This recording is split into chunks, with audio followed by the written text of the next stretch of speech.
సమాజ పురోగతికి హేతుబద్ధత, జ్ఞానం, సత్యం, స్వేచ్ఛ, నీతి ముఖ్య అంశాలు. వీటిని ఆధారంగా చేసుకుంటూ భారత కాలమానం ప్రకారం ప్రతి ఆదివారం రాత్రి 9:30 గంటలకు టోరీ హ్యూమనిస్ట్ అవర్లో సమకాలీన సామాజిక అంశాలను, సాహిత్య, సాంస్కృతిక అంశాలను మానవవాద కోణంలో చర్చించుకుందాం. రండి, మీ సంశయాలను, మీ అభిప్రాయాలను మాతో పాటు పంచుకోండి. తెలుగువారి ఆత్మీయ వారధి టోరీలో హ్యూమనిస్ట్ అవర్ కార్యక్రమానికి స్వాగతం. ఈ కార్యక్రమాన్ని సౌత్ ఏషియన్ హ్యూమనిస్ట్ అసోసియేషన్ మరియు Babu Gogineni humanist and rationalist arena వారి సంయుక్త కృషితో మీ ముందుకు తీసుకొస్తోంది ఆర్జే జ్యోత్స్నా పాల్వాయ్.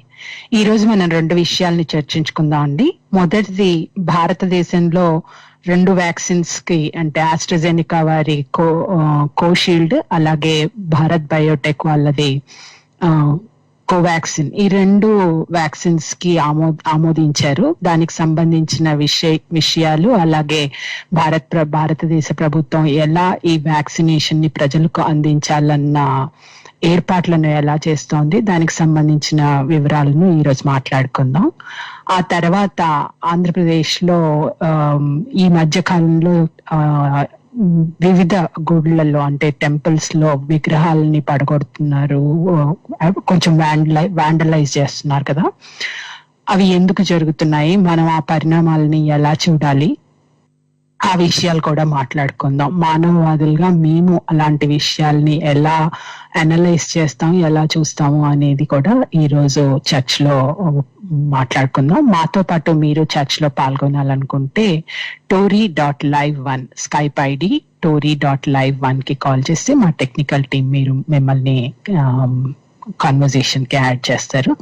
ఈ రోజు నాతో పాటు చర్చ్ లో పాల్గొనడానికి కాలిఫోర్నియా నుండి మన రెగ్యులర్ గెస్ట్ అయిన గోవింద్ గారు, అలాగే హైదరాబాద్ నుండి బాబు గోగినేని అడ్మిన్ అయిన విజయ్ విశ్వనాథ్ జయంతి గారు, ఇద్దరు మనతో ఉన్నారు.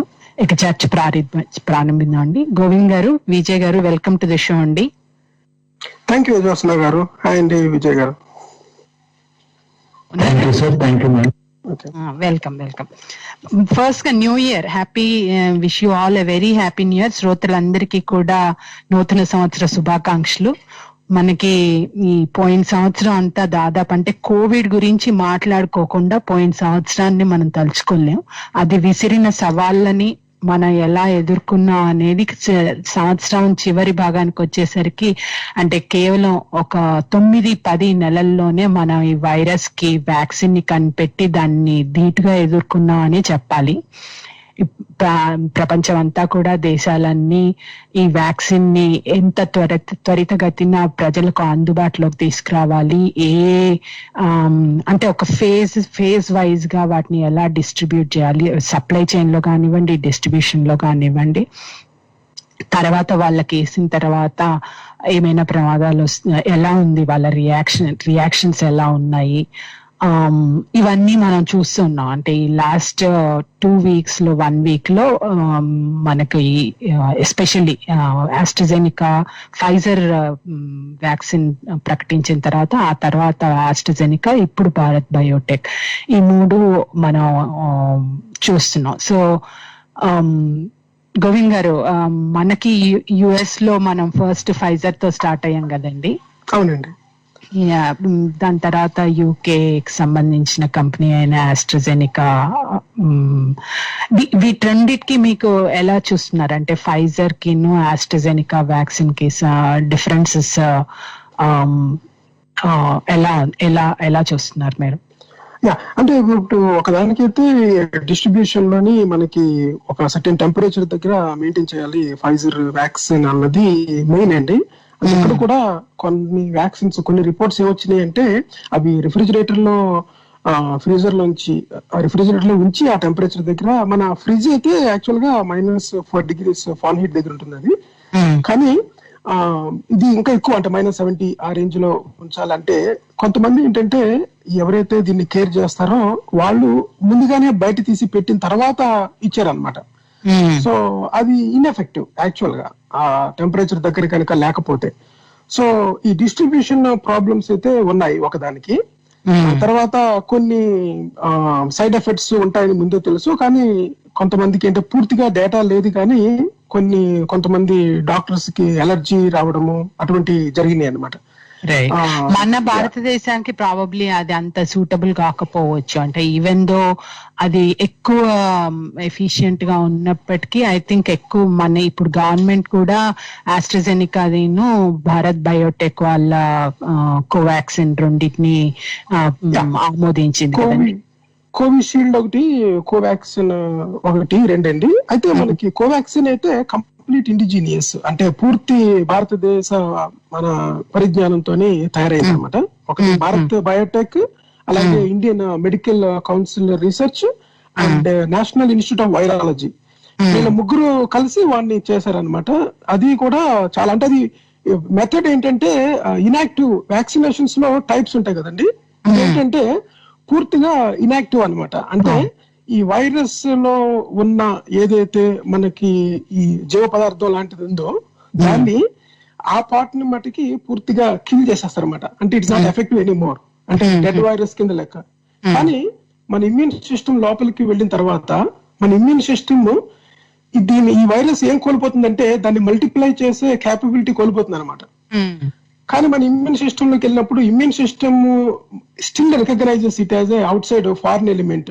ఈ ప్యాథోజన్ ఏదైతే డిసీజ్ ని క్రియేట్ చేస్తుందో ఆ డిసీజ్ ని క్రియేట్ చేయకుండా ఈ స్పైక్ ప్రోటీన్ లోపలికి వెళ్ళిన తర్వాత మన ఈ సైటోప్లాజం లో ఉన్న ఈ రైబోజోమ్స్ దాన్ని మల్టిప్లై చేస్తాయి కదా. మల్టిప్లికేషన్ చేసి దానికి మన బాడీ ఏం చేస్తుందంటే దీనికి ఇమ్యూన్ రెస్పాన్స్ ని క్రియేట్ చేస్తుంది అనమాట. ఎప్పుడైతే మనకి ఇమ్యూన్ రెస్పాన్స్ క్రియేట్ అయిందో బాడీలోని ఒక షీల్డ్ మెకానిజం తయారవుతుంది అనమాట. ఈసారి నిజమైన వైరస్ వచ్చినా సరే దానికి రెస్పాన్స్ గా మన బాడీ తయారైపోతుంది అనమాట. సో ఇది చాలా ఫేమస్. అంటే ఇంతకు ముందు మనం చూసుకుంటే పోలియో వ్యాక్సిన్ కానీ, లేకపోతే రేబీస్ వ్యాక్సిన్ కానీ, హెపటైటిస్ ఏ, తర్వాత కొన్ని ఇన్ఫ్లుయెన్జా వైరస్ కి సంబంధించిన వ్యాక్సిన్స్ అన్ని ఇలాగే తయారైనాయి అనమాట. సో భారత్ బయోటెక్ వాళ్ళు చేసిన ఇది కనుక మనకి ఈ అప్రూవల్ ఇచ్చేసారు కనుక, ఇది కనుక మనకి సక్సెస్ మనకి ఇండియాలో అంటే ఇట్ ఈస్ ద చీపెస్ట్ వే. అంటే మనకి ఇండియాకి మన ఆర్థికంగా కనుక చూసుకుంటే మన ఇండియాలో తయారైంది మనకి సరిపోతుంది అనమాట. అంటే మనకి జనాభా కానీ మన డిస్ట్రిబ్యూషన్ చైనాకి కానీ. సో దీని మీద ఎక్కువ హోప్స్ ఉన్నాయని అనుకుంటున్నాను. తర్వాత మిగతా గురించి మన విజయ్ ఏం చెప్తారో విందాం. షూర్ విజయ్ గారు, హలో అండి.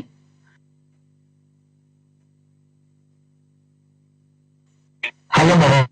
యా చెప్పండి. అంటే ఇప్పుడు ఇండియన్ కాంటెక్స్ట్ లో మనం చూస్తే ఇప్పుడు కోవాక్సిన్ గానీ కోవిషీల్డ్ గానీ ఈ రెండు కూడా ఇండియాలోనే తయారైంది. కోవిషీల్డ్ అనేది ఆస్ట్రాజెనికా రీసెర్చ్, దాంతో పాటు మన ఎవరైతే ఆక్స్ఫర్డ్ యూనివర్సిటీ నుండి కొలాబరేషన్ ఉంది, దాంతో పాటు మనకి పూణే బెస్ట్ కంపెనీ ఎవరైతే ఉన్నారో వాళ్ళు మనకి ఈ వ్యాక్సిన్ ని తయారు చేశారు. అది సీరం ఇన్స్టిట్యూట్ ఇండియా అన్నమాట. సో ఇక్కడ బల్క్ మ్యానుఫ్యాక్చరింగ్ ఇక్కడే జరుగుతుంది, సీరం ఇన్స్టిట్యూట్ లోనే జరుగుతుంది.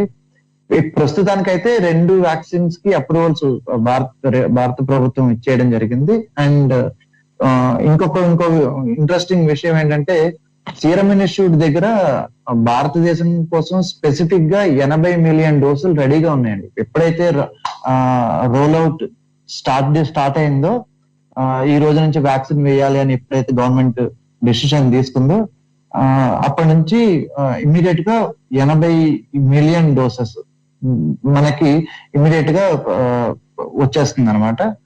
వాళ్ళు ఏం చేసిందంటే ఇండియన్ గవర్నమెంట్ ఏం చేసిందంటే ఇంకా కోవాక్సిన్ గురించి అయితే వాళ్ళు ఇంకా మాస్ ప్రొడక్షన్ ఇంకా స్టార్ట్ చేయలేదు. బట్ వాళ్ళు కూడా బల్క్ ప్రొడక్షన్ స్టార్ట్ చేస్తే 2-3 వీక్స్ లోనే వీళ్ళంత ఎఫికసీ తోటి వీళ్ళంతా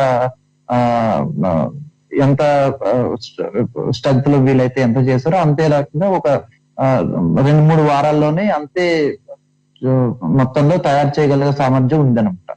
సో మన ప్రధానమంత్రి గారు కూడా వచ్చి భారత్ బయోటెక్ ప్లాంట్ ని విజిట్ చేయడం ఇవన్నీ మనం ఇంతకు ముందు వార్తల్లో కూడా చూసాము. సో ఇప్పటి వరకు అయితే మనకి రెడీ టు గో అన్న సిచ్యువేషన్ ఉంది. ముందు కొంత ప్రోటోకాల్ దీనికి రాశారు. ఏమంటే 1 కోటి మంది హెల్త్ కేర్ వర్కర్స్ కి 2 అంటే డాక్టర్స్ నర్సెస్ ఎవరైతే ఉన్నారో వాళ్ళకి, అలాగే 2 కోట్ల మందికి ఫ్రంట్ లైన్ వర్కర్స్ అంటే మనం డిస్ట్రిబ్యూషన్ ఛానల్లో పనిచేసే వాళ్ళకి, తర్వాత పోలీస్ కి, తర్వాత ఎమర్జెన్సీ డిస్ట్రిబ్యూషన్ కి అప్పుడు పనిచేసిన వాళ్ళకి, వీళ్ళందరికీ వేద్దామని చెప్పి ఇవంతా ఫ్రీగా గవర్నమెంట్ వేస్తుంది. ఏదైతే ఈ 3 కోట్లు 1 crore హెల్త్ కేర్ వర్కర్స్, 2 కోట్లు ఫ్రంట్ లైన్ వర్కర్స్ అని అనుకున్నారో వాళ్ళకి ఫ్రీగానే గవర్నమెంట్ ఇస్తుంది. దీనికి రిజిస్ట్రేషన్ చేసుకోవాల్సిన అవసరం ఉంటుంది అనమాట. ఎవరైతే అంటే గవర్నమెంట్ తరఫున అంటే పర్సనల్ గా వెళ్ళి అంటే ఒక వెబ్సైట్ లో కూడా ఉంది, దీనికి డైరెక్ట్ గా వెళ్ళి నేను ఈ ఫ్రంట్ లైన్ వర్కర్ ని లేదా నేను డాక్టర్ ని కాబట్టి నేను ఇందులో రిజిస్టర్ చేసుకుంటున్నానంటే రిజిస్ట్రేషన్ చేసుకున్న వాళ్ళందరికీ ఫ్రీగా వ్యాక్సినేషన్ జరుగుతుంది అనమాట. సో మనకైతే లాస్ట్ ఇయర్ అంతా కరోనా యొక్క డేంజర్ గురించి మాట్లాడుకున్నాం. ఇప్పుడు కరోనా వ్యాక్సిన్ యొక్క ఎఫికసీ, దాన్ని ఎంతవరకు మనం నియంత్రించగలుగుతాం వ్యాక్సిన్, దీని గురించి మనం ఇప్పుడు మాట్లాడుతాం. మనకి వేరే వ్యాక్సిన్ ఉన్నా కూడా ఇక్కడ మీరు అన్నారు కదా, చెప్పండి. అంటే ఇప్పుడు ఒకటి ఇచ్చారనుకోండి, తర్వాత మళ్ళీ దానికి కూడా డిస్ట్రిబ్యూషన్ ఒకేసారి వచ్చేస్తుందా? ఎవరికి ఇచ్చారన్న దాన్ని మళ్ళీ అంటే మనకి డబుల్ కదా. మనకి ఆల్రెడీ ఇండివిజువల్ గానే వెబ్సైట్ లో ఎవరైతే ఇది 2 షాట్స్ కావాలండి. ఈ 2 వ్యాక్సిన్స్ కూడా 2 షాట్స్ తీసుకోవాల్సి ఉంటుంది.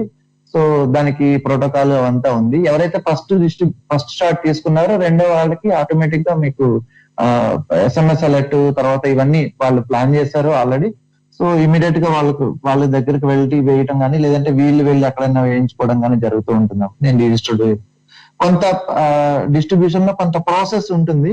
ప్రాసెస్ అంతా రూల్ అవుట్ అయితే దాన్ని మొత్తం ఎలా జరుగుతుంది ఏంటనేది మనం తర్వాత విశ్లేషించుకోవచ్చు. బట్ అయితే ఇప్పటికైతే 3 కోట్ల మందికి అయితే మనం ఫ్రంట్ లైన్ వర్కర్స్ కి, డాక్టర్స్ కి గవర్నమెంట్ ఫ్రీగా వ్యాక్సిన్ వేయడానికి సిద్ధంగా ఉంది అన్నట్టు మనకి తెలుస్తా ఉంది.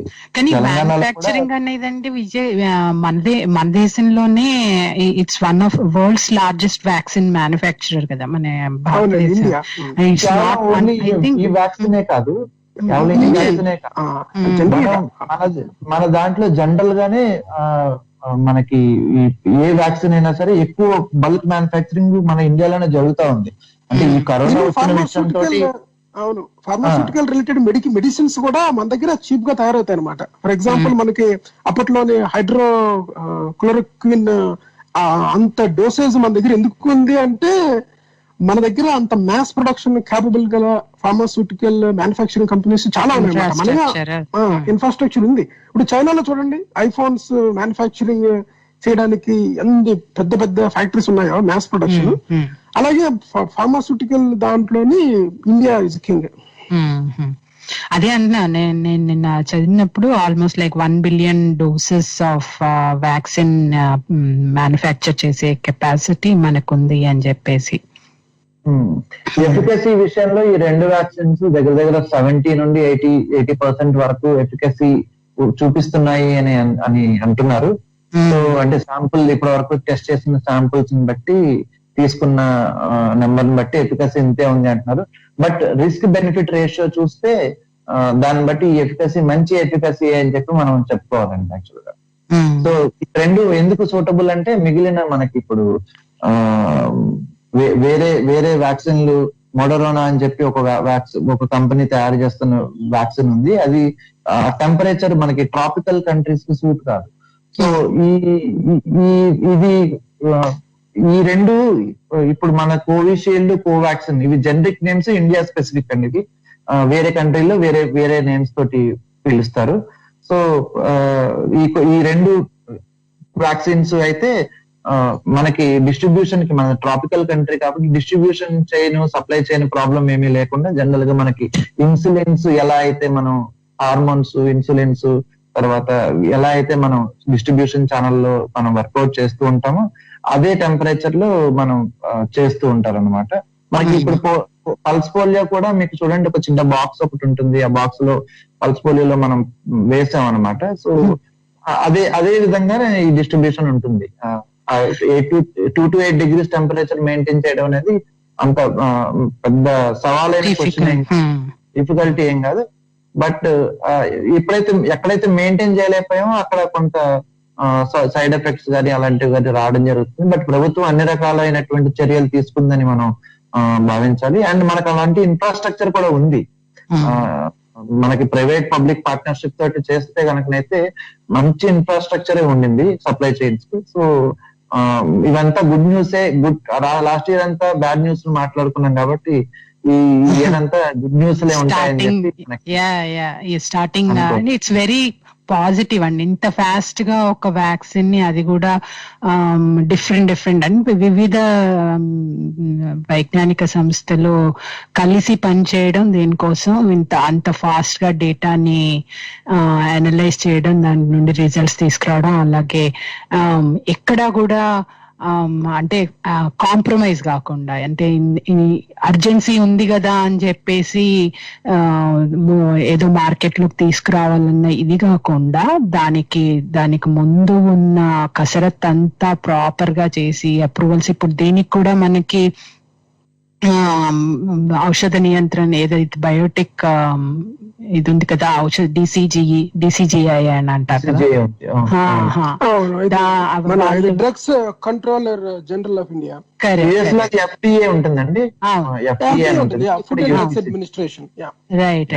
వాళ్ళందరి మంచి విషయం ఏంటంటే మేడం, మీకు ఈ రోజు చెప్పుకోవాల్సింది ఆగస్టు 1వ తారీఖు అంటే ఆగస్టు మొదటి వారంలోనే దగ్గర మనం ఫస్ట్ ఫేజ్ అనేది ఫినిష్ చేసుకోవాలని చెప్పి గవర్నమెంట్ ప్లాన్ చేస్తా ఉంది. దీన్ని బట్టి మనకు తెలిసింది ఏంటంటే దగ్గర 27 కోట్ల మందికి వ్యాక్సిన్ వేసేయాలి అని చెప్పి అనుకున్నారు. దానికి ప్రోటోకాల్ ఏమనుకున్నారంటే అబౌవ్ ఏజ్ 50 years ఉన్న వాళ్ళకి, అదే విధంగా ఎవరైతే బిలో 50 years ఉన్నా కూడా వాళ్ళకి కోమార్బిడిటీస్ ఉన్నావు. ఫర్ ఎగ్జాంపుల్ ఇప్పుడు క్యాన్సర్ పేషెంట్స్, తర్వాత HIV పేషెంట్స్ వీళ్ళు ఉంటారు. వాళ్ళు తక్కువ ఏజ్ ఉన్నప్పటికీ వాళ్ళకి ఇమ్యూనిటీ ప్రాబ్లం చాలా ఎక్కువ ఉంటుంది అన్నమాట. సో నెక్స్ట్ ట్యూబర్క్యులోసిస్ ఉన్న వాళ్ళకి, సో ఇట్లాంటి ఆస్తమా, ఇట్లాంటి వాళ్ళందరికీ 50 ఏళ్ల కన్నా తక్కువ ఉన్నా సరే వాళ్ళకి ఇలాంటి, అంటే ఇప్పుడు డయాబెటీస్, హైపర్ టెన్షన్, కోమార్బిడిటీస్ లో తీసుకుంటున్నారా లేదా అనేది నాకైతే తెలియదు. కానీ బట్ నేను జనరల్ గా అనుకునేది ఏంటంటే cancer patients, HIV patients, tuberculosis patients కానీ, కిడ్నీ పేషెంట్స్ ఎవరైతే కొంచెం ఇమ్యూనిటీ లెవెల్స్ తక్కువగా ఉండి వాళ్ళు మెడికేషన్ లో ఉన్నారో వాళ్ళందరికీ ఇద్దాం. అంటే 50 years లోపల ఉన్న వాళ్ళకు అంటే 27 crores ఆగస్ట్ 1st కే మనకి ఫినిష్ చేస్తారు. దట్ ఈస్ యాక్చువల్లీ దగ్గర 1/3 ఆఫ్ ది జనాభా, 1/4 ఆఫ్ ది జనాభా అనుకోవచ్చు. తర్వాత మనకి కూడా ఒకటండి నా క్వశ్చన్, మనకి నార్మల్ గా ఇండియాలో ఏంటి వ్యాక్సినేషన్స్ అన్నప్పుడు చాలా మటుకు మన దగ్గర ఉన్న ప్రోగ్రామ్, అంటే just I'm talking about immunization program as such, అది ఇట్స్ గేర్డ్ మోర్ టువర్డ్స్ చిన్న పిల్లలకి. అంటే ఈ పల్స్ పోలియో కానివ్వండి, ఇంకా వేరే ఇతరత్ర ఏ వ్యాక్సిన్ అయినా కానీ మనకి ఉన్న ఇమ్యూనైజేషన్ ప్రోగ్రామ్ డిజైన్ అనేది it is more geared towards చిన్నపిల్లలు కదా. మరి ఇది ఒక రకంగా కొంత మనకి సవాల్ అనొచ్చో, లేకపోతే అంటే ఇబ్బంది, దాన్ని మార్పులు చేయాల్సిన అవసరం ఎలా, అంటే like how do we take this program, అంటే దీన్ని ఈ కరెక్టే మనకు వ్యాక్సిన్ ఉంది, సప్లై చైన్ ఉంది, మ్యానుఫ్యాక్చరింగ్ కేపబిలిటీస్ ఉన్నాయి, బట్ ప్రజలని ఎలా ప్రిపేర్ చేయాలి, అలాగే గవర్నమెంట్ కూడా దీన్ని ఎక్కువ మందిలోకి తీసుకెళ్ళాలి, ఈ భయాలను వాళ్ళ నుండి తొలగించే. చాలా మందికి భయాలు ఉంటాయి, 9-10 నెలల్లోనే ఏం చేసిండ్రో వీళ్ళు, అసలు అన్ని చేసుకున్నారో లేదో, కొంతమందిని వేసుకున్న తర్వాత మనం వేసుకుందాంలే వాళ్ళకి ఏం కాకపోతే అన్నట్టుగా అలా ఉంటాయి కదా.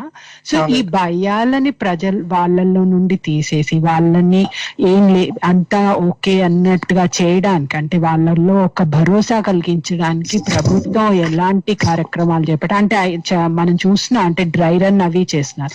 ఆ డ్రై రన్ అంటే ఇప్పుడు ఆల్మోస్ట్ దేశవ్యాప్తంగా ప్రతి రాష్ట్రంలోనూ కొన్ని ప్రాంతాలని సెలెక్ట్ చేసుకొని అక్కడ డ్రై రన్ చేసినట్టు మనం చూసాం నిన్న ఈరోజు వార్తల్లో. కానీ అది ఒక రకంగా how prepared are they to give vaccination అనేది మాత్రమే ఆ డ్రై రన్ లో చూస్తారు. విజయ్ మీరు చెప్పండి, డ్రై రన్ లో మామూలుగా ఏం చేస్తారు? జనరల్ గా ఇప్పుడు మనం వ్యాక్సిన్ గురించినటువంటి భయాలు ఆందోళనలు ఉండడం అనేది మన ఇండియన్ కమ్యూనిటీలో చాలా సహజంగా ఉంటాయి. ఎందుకంటే పోలియో మనకి ఒక బెస్ట్ ఎగ్జాంపుల్. పోలియో వ్యాక్సిన్ చాలా సక్సెస్ఫుల్ గా మనం కంప్లీట్ చేసాము.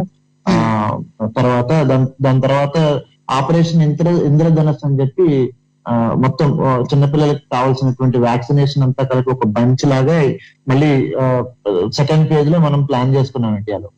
సో పోలియో వ్యాక్సిన్ మనకి ఎగ్జాంపుల్ ఏంటంటే, ఇనిషియల్ ఫేజెస్ లో పోలియో వ్యాక్సిన్ వేయించుకోవడానికి చాలా మంది ప్రజలు ముందుకు వచ్చేవారు కదా, ఎందుకంటే దానికి జ్వరం రావటం అనేది జరుగుతూ ఉంటుంది, డ్రాప్స్ దాని గురించి. నెక్స్ట్ పోలియో వ్యాక్సిన్ తో పాటు వేరే వ్యాక్సిన్స్ వేస్తూ ఉంటే ఆ షాట్ ఏదైతే ఉందో చాలా పెయిన్ఫుల్ షాట్ ఉండేది దాన్ని. సో దాని గురించి కొంచెం పూర్తిగా ప్రజల్లోకి వెళ్ళడం అనేది మొదట్లో చాలా ఇబ్బంది అయింది.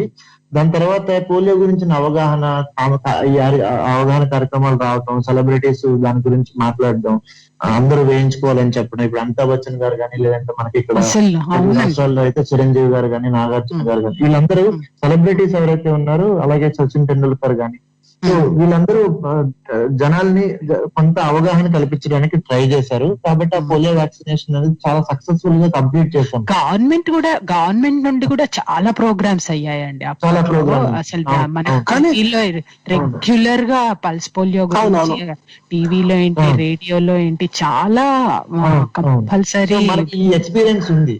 సో ఈ ఎక్స్పీరియన్స్ ఉంది, ఎలా అప్రోచ్ అవ్వాలి అంటే ప్రజల్లో ఏదైనా భయాందోళన ఉంటే ఎలా అప్రోచ్ అవ్వాలనే ఎక్స్పీరియన్స్ ఉంది ఆల్రెడీ.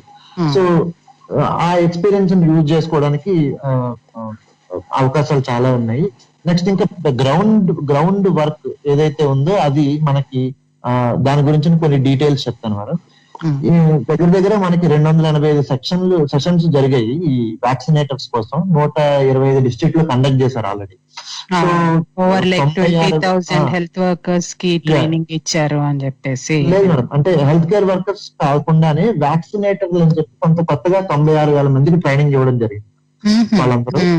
సో అది ఆ ట్రైనింగ్ మొత్తం 57,000 మెంబర్స్ డిస్ట్రిక్ట్ లెవెల్లోను, తర్వాత నేషనల్ లెవెల్లో 2,360 మందికి, తర్వాత ఇట్లా చేసి మొత్తం 719 డిస్ట్రిక్ట్స్ లో మొత్తం ఈ ట్రైనింగ్ సెషన్స్ అన్ని కంప్లీట్ చేసేసారు.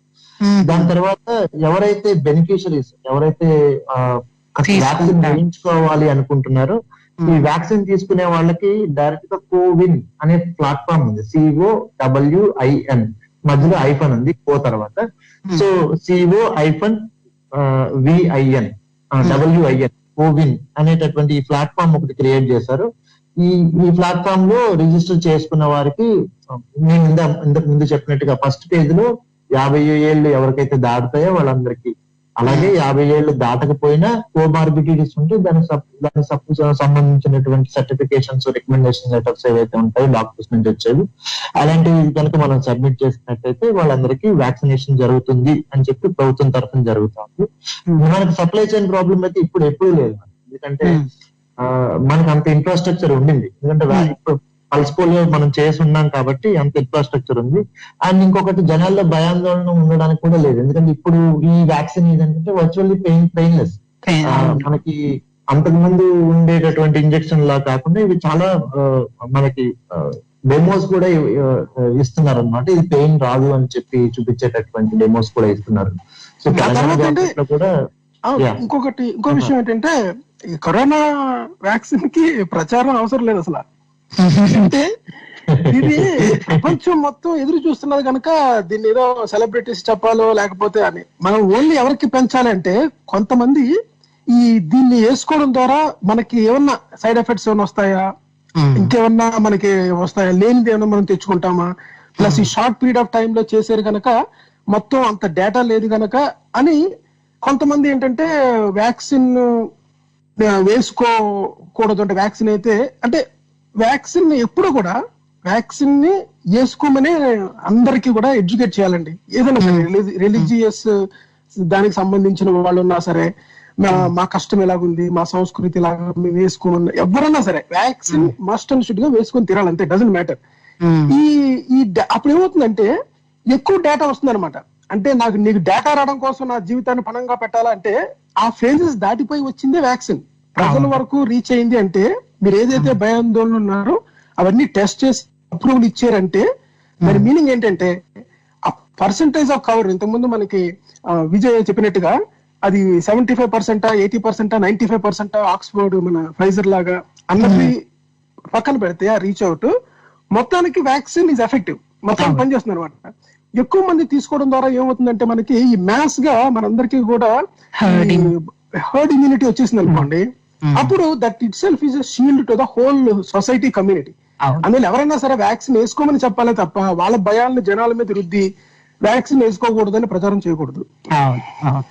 చూడండి, ఇందులో ఒక స్పెసిఫిక్ విషయం ఏంటంటే మేడం, ఇప్పటి వరకు మనం చాలా చాలా వ్యాధులకి వ్యాక్సినేషన్ డ్రైవ్ చేసాము. మన ఇండియాలో కొంత ఎక్స్పీరియన్స్ ఉండింది. పల్స్ పోలియో అనేది మనం ముందు ఇప్పుడు రీసెంట్ పాస్ట్ లో చూసినటువంటి ఎక్స్పీరియన్స్ అది. కానీ ఇప్పుడు చేసేటటువంటి ఈ వ్యాక్సినేషన్ డ్రైవ్ ఏదైతే ఉందో ఇది ఇప్పటి వరకు భారతదేశంలో కాదు ప్రపంచంలో చేసేటటువంటి వ్యాక్సినేషన్ డ్రైవ్ లో బిగ్గెస్ట్ కింద మనం కన్సిడర్ చేయొచ్చు. ఎందుకంటే ఒకటే ఫేజ్ లో 27 crores మెంబర్స్ వేయటం అనేది కొంచెం అది బిగ్గెస్ట్ డ్రైవ్ అంటే మన జనాభా పరంగా చూస్తే. సో హోప్ఫుల్లీ ఇదంతా బాగా జరిగి వ్యాక్సినేషన్ బాగా జరగాలి అని చెప్పి అందరం. కాస్ట్ గురించి ఏమో చెప్తారా మీరు? కాస్ట్ ఎంత? ఐ థింక్ మనం అంటే మనకి ఇప్పుడు ఇందాక మీరు అన్నారు కదా 1 crore ఫస్ట్ హెల్త్ అంటే డాక్టర్స్ ఎవరున్నారో లేకపోతే ఎసెన్షియల్ వర్కర్స్ ఎవరైతే ఉన్నారో వాళ్ళకి ఫ్రీ అని అనుకున్నాం. కానీ నిజమే, మనం తర్వాత ఫేసెస్ లో ఉన్న వారికి మరి ఇది ఉచిత ఇట్స్ గుడ్. అంటే అట్లీస్ట్ ఒక 3 crore 3 కోట్ల జనాభాకి అది ఉచితంగా, అంటే వాళ్ళు మనకి నిస్వార్థంగా ఇస్తున్న సేవలని గుర్తించి వాళ్ళకి ఇవ్వడం అనేది అది బై డిఫాల్ట్ చెయ్యాల్సిన పని, ఏ ప్రభుత్వం అయినా చెయ్యాల్సిన పని. కానీ ఎంత మేరకు అది మిగతా ప్రజానికానికి అప్లికబుల్ అనేది మీకు ఏమైనా సమాచారం ఉందా దాని గురించి? అంటే ఇక్కడైతే కమ్యూనికేషన్ అయితే గవర్నమెంట్ నుంచి వెరీ క్లియర్ మేడం. ఇందులో ఫస్ట్ 3 crores మెంబర్స్ ఎవరికైతే వేస్తారో 30 million పీపుల్ అని అనుకుంటున్నాం, వాళ్ళందరికీ ఫ్రీగా గవర్నమెంట్ వేరే సెంటర్స్ ద్వారా వేస్తుంది వ్యాక్సిన్. దాంతో పాటుగానే సైమల్టేనియస్ గా మార్కెట్ లో కూడా ఇది రిలీజ్ అవుతుంది. వ్యాక్సినేషన్ ఎట్లా జరుగుతుంది ఏంటి అనేది పూర్తిగా గవర్నమెంట్ మాత్రమే తీసుకోవట్లేదు, దీన్ని వేరే ప్రైవేట్ కంపెనీలు ఎన్జిఓస్ వాటిలో కూడా తీసుకుంటున్నారు. సో గవర్నమెంట్ తరఫున అయితే వేసే వ్యాక్సిన్స్ అయితే ఫ్రీగానే ఇస్తారు. బయట అంటే కాస్ట్ అంటే ఎంఆర్పి అనేది ఇంకా ఫైనల్ గా తెలిసినట్లేదు. ఇన్ బిట్వీన్ 700-800 వరకు పర్ షాట్ ఉంటుంది అని చెప్పి ఒక న్యూస్ ఉండింది. తర్వాత ఫస్ట్ పేజ్ లో వేసే 27 కోట్ల మంది కానీ తర్వాత నెక్స్ట్ పేజ్ లో వేసే దాంట్లో ఉంటుంది. ఇది దేని ప్రైస్ అంటే కోవిషీల్డ్ ప్రైస్. ఎందుకంటే దాని వెనకాల చాలా రీసెర్చ్ ఉంది, దాని అంతా చాలా ఇన్వెస్ట్మెంట్ ఉంటుంది. కాబట్టి వన్స్ మనకి కోవాక్సిన్ కనుక అవైలబుల్ అయిపోతే ఆ కోవాక్సిన్ కూడా ఆల్మోస్ట్ ఒక 2-3 వీక్స్ లో కోవిషీల్డ్ అంతవరకే అవైలబుల్. ఇది ఐసిఎంఆర్ కంట్రోల్ పార్ట్నర్షిప్ కూడా ఉండింది కాబట్టి సో మ్యానుఫ్యాక్చరింగ్ కాస్ట్ వరకు ఉండి బిలో 500 లేదంటే 500కి అటు ఇటుగా ఉండేటట్టుగా వ్యాక్సినేషన్ అవైలబిలిటీ ఉంటుంది అని చెప్పి కొంతవరకు న్యూస్ ఉంది. But it is too early to anticipate ఎంత ఏంటి అనేది సుమారుగా చెప్పగలుగుతాం కానీ ఖచ్చితంగా ఎంత అనేది ఇంకా వెరీ గుడ్ అండి. అంటే మనకి అంటే start of the year with its very good news that మనకి వ్యాక్సిన్ అందుబాటులోకి రావడం, అలాగే దానికి సంబంధించిన ఏర్పాట్లన్నీ చకాచకా జరిగిపోతుండడం అనేది చాలా ఆహ్వానించదగ్గ విషయం, ఆనందించదగ్గ విషయం. ఇక రెండో అంశానికి వెళ్ళిపోదాం అండి. రెండో అంశానికి వెళ్తే మనం ఈ మధ్య కాలంలో ఎస్పెషల్లీ ఏపీ ఆంధ్రప్రదేశ్ ఆంధ్రప్రదేశ్ లో ముఖ్యంగా ఈ మధ్య లాస్ట్ 2-3 days నుండి నేను చూసింది విజయనగరం జిల్లా రామతీర్థం బోడికొండ రామాలయంలో ఎవరో గుర్తు తెలియని వ్యక్తులు రాముడి విగ్రహం తొలగించి దాన్ని మాయం చేశారని, ఆ తర్వాత విగ్రహం తల పక్కనే సమీపంలో ఉన్న కొలనులో దొరికింది అని చెప్పేసి. అలాగే అంటే ఇది జస్ట్ 1 day లో చూసిన ఇష్యూ కాదు. మనం లాస్ట్ ఫ్యూ మంత్స్ లో బానే అంటే ఇలాంటి ఎప్పటికప్పుడు వస్తూనే ఉంటాయి. ఆలయాల్లో విగ్రహాలని వ్యాండలైజ్ చేయడం, వాటిని ఎందుకు ఇలాంటివి జరుగుతాయి అంటే ఇది నేను జస్ట్ మన ఇండియన్ కాంటెక్స్ట్ లోనే కాకుండా రీసెంట్ గా పాకిస్తాన్ లో కూడా ఒక బాబా సమాధిని వాళ్ళు మొత్తం తగలబెట్టడం, నిన్న విజయవాడ సీతమ్మ వారి విగ్రహాన్ని ఇది చేయడం, ఇది ఎందుకు చేస్తారు అసలు? మనం ఎలా చూడాలి? ప్రజలు నిజంగా వీటిని ఒక అంటే వాళ్ళ మతాన్ని కించపరచడానికో లేకపోతే వాళ్ళని ఏ ఉద్దేశంతో ఇలాంటివి పనులని చేస్తారు అసలు? How do we analyze these things? అంటే అండి ఒక విషయం నేను స్టార్ట్ చేసి, ఈ టెంపుల్స్ కి సంబంధించినంత మటుకి మన విజయ్ దగ్గర చాలా డేటాబేస్ ఉంది. అంటే చాలా ఇన్సిడెంట్స్ జరిగింది. నాకు తెలిసిన 3 మెయిన్ ఇన్సిడెంట్స్ చెప్పి అసలు దీన్ని ఎవరు ఇన్వోక్ చేస్తున్నారు, అసలు జనాల్లో ఉన్న రియల్ ఫియర్ ఏంటి, అసలు దీనిపైన మన కంక్లూజన్ ఏంటి అన్న విషయం జస్ట్ బ్రీఫ్ గా చెప్తాను నేను. ఈ ఒక్క విషయమే కాదండి, అంతకుముందు కూడా అంతర్వేదిలోని ఒక అంటే ఏన్షియంట్ ఒక కొద్ది చరిత్ర కలిగిన ఒక రథాన్ని తగలబెట్టారు. తర్వాత ఏమో ఈ కొన్ని విగ్రహాలు చేతులు విరగొట్టడము, తర్వాత ఏమో పిఠాపురంలోని కొన్ని విగ్రహాల మీద ఇది చేయడము, వ్యాండలిజం. రాజమండ్రిలోని ఒక వినాయకుడు గుడికి కొన్ని అంటే అభ్యంతరకరమైనవి పూయడము. తర్వాత ఏమో అంటే ముఖ్యంగా మీరు చూడండి, ఇవన్నీ కూడా ఈ విగ్రహాలు అన్న కాంటెస్ట్ లో కాకుండా మనం చూసుకుంటే ఈ టెంపుల్స్, ఇప్పుడు రాముడు ఉందనుకోండి, రాముడు is one of the main God అనమాట. అంటే మనకి విష్ణువులకి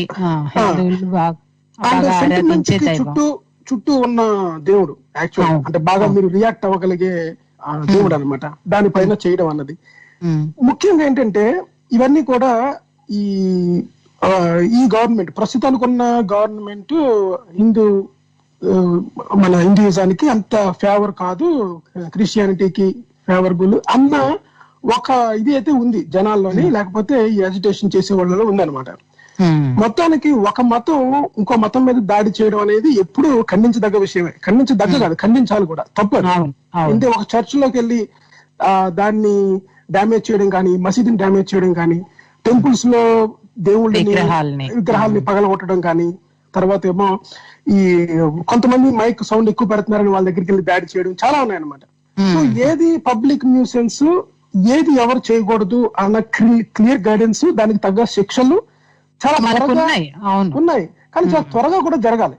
అంటే మెయిన్ ఏంటంటే ప్రభుత్వం ఉదాసీనంగా ఉంది, ఇన్ని ఇన్సిడెంట్స్ జరుగుతున్నా సరే పట్టించుకోవడం లేదు, మేము ఎలా చూస్తూ ఊరుకోవాలి అన్నది. కానీ మెయిన్ నేను ఆలోచించేది ఏంటంటే అది ఎప్పుడు చేయకూడదు, దాన్ని ఎవరన్నా ఖండించాలి. దాని పోలీసులు కావాలనుకుంటే ఇవన్నీ కూడా ఎక్కడైతే మనకి సీసీ కెమెరాలు ఎక్కువ లేవో, ఎక్కడైతే అంత సెక్యూరిటీ లేదో అటువంటి ప్రదేశాల్లో జరుగుతున్నాయి అన్నమాట. ఇవన్నీ కూడా జరుగుతున్నాయి. ఇంకొకటి ఏంటంటే ఒక పొలిటికల్ పార్టీ ఎప్పుడు కూడా they take advantage of religious ఈ డిస్ప్యూట్స్ ఏవైతే ఉన్నాయో, ఈ సెంటిమెంట్స్ ని దాన్ని తీసుకోవడానికి ప్రయత్నిస్తూ ఉంటారు అనమాట. అంటే వాళ్ళ గవర్నమెంట్ లో ఉన్నప్పుడు కూడా ఇవన్నీ చేశారని. ఎందుకంటే ఇంతకు ముందు గవర్నమెంట్ లో కూడా విజయవాడలోని 39 టెంపుల్స్ లోని అన్ని పడగొట్టించారు అనమాట. అంటే ఎవరు ఎక్కువ అనేది అంటే 3 గ్రూపులకి తీసుకోవాలి మనం. 3 గ్రూపులు. ఒకటేమో ఒక పొలిటికల్ రూలింగ్ పార్టీ, ఇంకోటేమో అపోజిషన్, కంప్లీట్ అపోజిషన్ అంటే అందరూ కలిసి ఎవరైతే ఉన్నారో ఆ మూడు ఉంటే వాళ్ళందరూ. అది హిందూ సమాజాన్ని మతాన్ని పరిరక్షించే గ్రూప్స్ అనమాట. చిన్న గ్రూప్స్ ఉన్నాయన్నమాట అవి. తర్వాత ఏమో రియల్ ప్రజలు అంటే మనలాంటి అనుకుందాం పని, అంటే న్యూట్రల్ గా. కానీ ఇది చేయడం అనేది మట్టికి ఎవరైనా సరే ఖండించాలి, అది తప్పది. ఎవ్వరూ కూడా లోపలికి వెళ్ళి విగ్రహాలు పడగొట్టడం అని చేయడం అనేది తప్పు. వాళ్ళు చేసిన వాళ్ళు ఏ ఇంటెన్స్ తో చేశారు, లేకపోతే దీన్ని ఈ ఇన్సిడెంట్ ని ఒక బూచి కింద అంటే ఒక ఆధారం కింద చూసుకొని ఒక విద్యమాన్ని ముందుకు నడిపించి చేయడం అన్నది ఏది చేసినా సరే ముఖ్యంగా చూసుకుంటే ఈ ప్రస్తుతానికి ఉన్న గవర్నమెంట్ అయితే మట్టికి కఠిన శిక్షలు ఉంటాయి అని వెంటనే ఆర్డర్ చేశారు ఈ రాముడి విషయంలో అయితే మట్టికి. గుడ్ థింగ్ ఏంటంటే రాముడి విగ్రహం తల దొరికింది మీరు అన్నట్టుగా శ్రీకాకుళంలోని, దాన్ని మళ్ళీ పెడుతున్నారు. కానీ జరుగుతున్న సంఘటనలు అంటే చూస్తుంటే పొలిటికల్ గెయిన్ నాకు ఎక్కువ కనిపిస్తుంది అనమాట ఇక్కడ. అదే కరెక్టే మీరు అన్నది. అంటే మనం వెరీ చాలా బాధ కూడా అనిపిస్తుంది. అంటే ఒక ప్రజలని పోలరైజ్ చేయడానికి వాళ్ళ సెంటిమెంట్స్ ని యూజ్ చేసుకొని వాళ్ళ పాలిటిక్స్ ని నడపడం అనేది ఎంత దుర్మార్గమైన విషయం అంటే అంత దుర్మార్గమైన విషయం. మనం అనుకుంటూ ఉంటాం కదండి, separate the church and state అని చెప్తూ ఉంటాం. ఎగ్జాక్ట్లీ. మనం ఏంటంటే పాలకుల్లో ఉన్న వాళ్ళు ఎవరో కూడా మతానికి సంబంధించిన అంటే పుష్కరాలు జరిపించడం కానీ మన చండీ యాగాలు జరిపించడం కానీ ఇటువంటివి ఏమన్నా దగ్గరుండి చేయకూడదు. ఎందుకంటే ఆ రెండు టూ సెపరేట్ థింగ్స్. రూలింగ్ ఒకటే చెయ్యాలి అన్నది యాక్చువల్ గా రూలింగ్ చేయాలి. అలాగే ఇలాంటివి నిజంగా ప్రజలు వాళ్ళ నమ్మకాలకు సంబంధించినవి కాబట్టి ప్రజలకు అవి సెలబ్రేట్ చేసుకోవడానికి దానికి కావలసిన సదుపాయాలన్నీ చేయాల్సిన బాధ్యత ప్రభుత్వానికి ఉంటుంది. అక్కడ సదుపాయాలు కానివ్వండి, దానికి సంబంధించిన సేఫ్టీ మెజర్స్ కానీ చేయడానికి ఉంటది. కానీ దానికి వెళ్ళి పాల్గొనండి అని ప్రచారం చేయడం కానీ, లేకపోతే వీళ్ళే స్వయంగా అధికార హోదాలో అందులో పాల్గొనడం అని తప్పు. కాకపోతే ఇక్కడ మనం మాట్లాడుకునేది ఏంటంటే రిలీజియస్ సెంటిమెంట్స్ ని యూజ్ చేసుకొని పాలిటిక్స్ ని ఒక ఆయుధంగా యూజ్ పాలిటిక్స్ ని దీన్ని ఒక ఆయుధంగా ఏది వాళ్ళ రిలీజియస్ సెంటిమెంట్స్ ని ఆయుధంగా యూజ్ చేసుకొని త్రూ పాలిటిక్స్ బ్యాక్డ్రాప్ లో ప్రజల్ని పోలరైజ్ చేయడం అనేది హలో వినిపిస్తుంది, చెప్పండి. ప్రజల్ని పోలరైజ్ చేయడం అనేది మాత్రం చాలా ఘోరమైన విషయం. విజయ్ హలో ఉన్నారండి? శరత్ గారు జాయిన్ అయ్యారండి. విజయ్ గారు ఇంకా మళ్ళీ జాయిన్ అవ్వకపోతే మేడం. చెప్పండి, మీరు ఎలా చూస్తారు ఇలా? అంటే మనకు చారిత్రకంగా కూడా ఇది ఫస్ట్ టైం కాదు కదా ఇది ఇలా జరిగింది. అంటే మనకి విగ్రహాలని పడగొట్టడం లేకపోతే ఒక్క సింబల్ గా అనుకుంటున్నదాన్ని, ఇక్కడేమో మనకు రిలీజియస్ సింబల్స్ ఇవి వివిధ టెంపుల్స్ లో ఉన్నవి ప్రజలలో ఉన్న నమ్మకాలకి వాళ్ళు ఆరాధించే దైవ ఆరాధనకు ఇవి సింబల్స్. ఇలాగే మనకు వేరియస్ డిఫరెంట్ సింబల్స్ ఉంటాయి. కొన్ని వ్యక్తులకు పర్సనాలిటీస్ కి సంబంధించి, ఐడియాలజీస్ కి సంబంధించి ఎప్పుడైనా కానీ అవతల మనిషి భావాలను లేకపోతే వారి నమ్మకాలను ఐడియాలజీస్ ని దెబ్బతీయాలంటే దానికి సంబంధించిన సింబల్స్ మీద అటాక్ చేయడం అనేది హిస్టారికల్ గా మనం చూస్తూనే వస్తున్నాం. How do you see these things? ఇందాక గోవింద్ గారు చెప్పినట్టు కానీ మేడం, అంటే మనం ఒక కల్చరల్ గా ఒక సెట్ ఆఫ్ కల్చరల్ దాని ఎమర్జెన్సీని క్రియేట్ చేయాలి అనే ఇంటెన్షన్, దీని వెనకాల ఇంటెన్షన్స్ గురించి తర్వాత మాట్లాడుకుందాం. ఫస్ట్ దీన్ని ఎందుకు చేస్తారు అనే దాని గురించి ఒకసారి మాట్లాడు. మనం ఫర్ ఎగ్జాంపుల్ మనం ఆఫ్ఘనిస్తాన్ లో బుద్ధిస్ట్ విగ్రహాలు ఏవైతే ఉన్నాయో వాటిని పగలగొట్టారు అని చెప్పి మనకి చాలా వరకు న్యూస్ లో ఉన్నాయి. దాన్ని ధ్వంసం చేశారు న్యూస్ లో ఉన్నాయి. సో వాళ్ళు ఏంటంటే ఆ కల్చరల్ ఆల్టర్నేటివ్ ని భరించలేనటువంటి తనం ఏదైతే ఉంటుందో అలాంటి వాళ్ళు చేస్తూ ఉంటారు. సో ఇంకా అదొక ఎగ్జాంపుల్ మనం చూడాలంటే, నెక్స్ట్ ఇంకొక ఎగ్జాంపుల్ చూడాలంటే నార్త్ ఈస్టర్న్ స్టేట్స్ లో లెనిన్ విగ్రహాన్ని ధ్వంసం చేశారు అని చెప్పినటువంటి మనకి న్యూస్ వచ్చింది అప్పట్లో. ఆ లెనిన్ విగ్రహాన్ని పూర్తిగా ధ్వంసం చేయడం అంటే ఒక కమ్యూనిస్ట్ ఐడియాలజీ ఎవరికైతే ఉందంటే ఏ విగ్రహాన్ని మనం చూసే యాంగిల్ గురించి కాకపోయినా మనుషులుగా మనం చూసే యాంగిల్ వేరే ఉన్నా ఏదైనా విగ్రహం ఉన్నదాన్ని పగలగొట్టడం ద్వారా అటువైపు ఉన్నటువంటి ఎవరైతే దాన్ని ఒక కల్చరల్ యాంగిల్ లో అడాప్ట్ చేసుకున్న వాళ్ళు ఎవరైతే ఉన్నారో వాళ్ళని మనం వాళ్ళ సెంటిమెంట్స్ ఏవైతే ఉన్నాయో వాటిని చెడగొట్టడం అనేది, లేదంటే వాటిని భంగపడేటట్టు చేయడం అనేది ఒక సెట్ ఆఫ్ టాక్టిక్స్ అనమాట. మనకి తెలంగాణ అప్పుడు కూడా మన ట్యాంక్ బండ్ దగ్గర ఉన్న విగ్రహాలన్నింటినీ అంటే ప్రాంతీయ భావాల్ని రెచ్చగొట్టడానికి అలాగే అంటే ఏదైనా ఎనీ సెంటిమెంట్ ని, అంటే ఇప్పుడు లాజిక్ ఎక్కడైతే పనిచేయదో సెంటిమెంట్ అక్కడ చాలా బాగా పనిచేస్తుంది ఎక్కడైనా సరే. సో ఈ సెంటిమెంట్ ని జనాల్లో రేపడానికి ఒక ఆల్టర్నేటివ్ గా దీన్ని చూస్తూ ఉంటారు. అంటే ఇప్పుడు ఆంధ్రప్రదేశ్ కాంటెస్ట్ లోకి వస్తే ఇది ఈ రోజు స్టార్ట్ అయింది కాదు, ఈ రోజు స్టార్ట్ మనకి బాగా ఇప్పుడు ఈ కొత్త గవర్నమెంట్ వచ్చినప్పటి నుండి ఇలాంటి వార్తలు కంటిన్యూగా అవుతూనే ఉన్నాయి, కంటిన్యూగా జరుగుతూనే ఉన్నాయి. దీనికి గవర్నమెంట్ ఫెయిల్యూర్ అని మనం అనుకోకూడదు. ఎందుకంటే ఫర్ ఎగ్జాంపుల్ ఇప్పుడు మన టెంపుల్ సెక్యూరిటీ గురించి మనం ఒకసారి మాట్లాడుతాం. టెంపుల్ కి చాలా ఆదాయం ఉంటుంది, ఏ టెంపుల్ కైనా సరే. జనరల్ గా దాతలు ఉంటారు. టెంపుల్ గురించి ఇప్పుడు ఎవరైతే గట్టిగా అరిచి ధర్నాలు చేస్తున్నారో వాళ్ళందరికీ ఎంతో కొంత డబ్బులు ఉంటాయి. వీళ్ళందరూ ఆ టెంపుల్స్ కి సీసీటీవీ కెమెరాస్ అరేంజ్ చేసుకోవాల్సిన అవకాశం ఉంటుంది. ఎందుకంటే దేవాదాయ ధర్మదాయ శక్తి వరకు ధ్వంసం జరిగినటువంటి ఏదైతే ఉందో ఒక అంతర్వేది తప్ప మిగిలిన దేవాదాయ ధర్మదాయ శాఖ ఏదైతే గవర్నమెంట్ నిర్వహిస్తుందో దీనికి దాని పరిధులు లేనిది అనమాట. సో వీటి దగ్గర సెక్యూరిటీ అరేంజ్ చేసుకోవాల్సిన బాధ్యత ఎవరైతే ఆలయ ధర్మకర్తలుగా ఉన్నారో, లేదంటే ఆలయం నుండి ఆదాయాన్ని పొందుతున్నారో వాళ్ళు చేయాల్సిన అవసరం ఉంటుంది.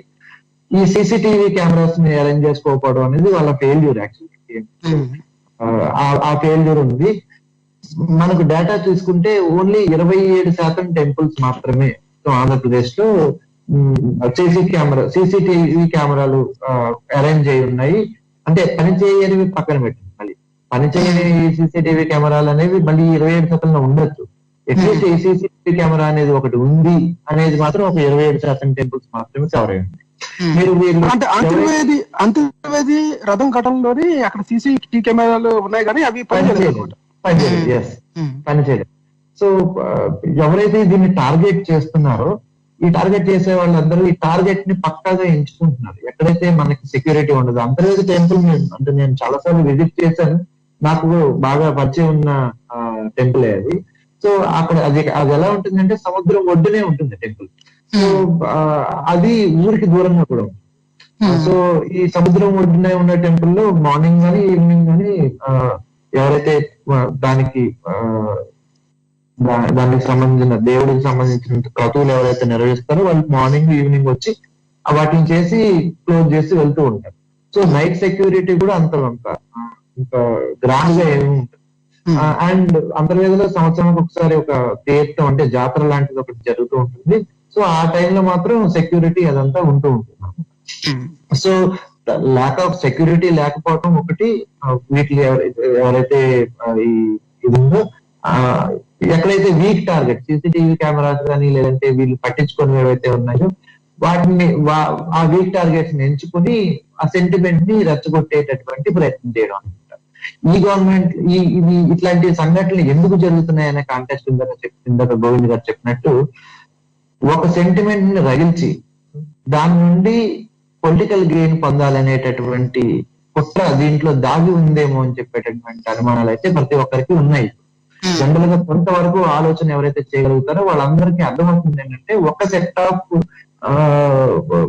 ఇంకా గతంలో మీకు చూసుకుంటే ఆంధ్రప్రదేశ్ మొత్తం చరిత్రలో ఇట్లాంటి ఒక 2-3 చెదురుమదురు సంఘటనలు తప్ప ఇట్లాగా ఒకే గవర్నమెంట్ లో ఒకే పీరియడ్ లో ఒకే టెన్యూర్ లో కంటిన్యూగా ఇలా టెంపుల్స్ గురించినటువంటి సంఘటనలు ఇలాంటివి జరగటం అనేది చాలా అసలు చాలా తక్కువ. అసలు ఇది ఇక్కడే మొత్తం ఆంధ్రప్రదేశ్ చరిత్ర తీసుకుంటే ఇలాంటివి జరగలేదు. ఈ గవర్నమెంట్ అసలు ఎందుకు జరుగుతున్నాయన్న ఆలోచన కనుక ఎవరైనా చేస్తే కనుకనైతే మనకి క్లియర్ గా మనకి అర్థం అవుతుంది ఇది ఇంటెన్షనల్ గా ఎవరో చేస్తున్నారు, ఎవరో చేయిస్తున్నారు అనేటటువంటి ఒక కన్క్లూజన్ కి మనం పైన ఉన్నటువంటి బేసిస్ అప్పుడు మనం ఏం ఆలోచించుకోవాలంటే దీనివల్ల ఎవరికి లాభం, ఇవన్నీ చేస్తే దీన్ని బట్టి మనం ఆలోచించుకోవాల్సి ఎవరికి లాభం ఉంటుంది అని ఆలోచించుకుంటే రిలీజియస్ సెంటిమెంట్స్ ఎక్కడైతే రేజ్ అయ్యి ఉంటే ఈ వీటిని ఓట్లుగా మార్చుకునేటటువంటి ఏదైతే టాక్టిక్స్ ఏదైతే ఉందో ఆ ఓట్లుగా మార్చుకుంటే దానికి ఎవరికి లాభం అనే దాన్ని ఆలోచించుకుంటున్నట్లయితే ప్రతి ఒక్కరికి క్లియర్ గా అర్థం అవుతుంది.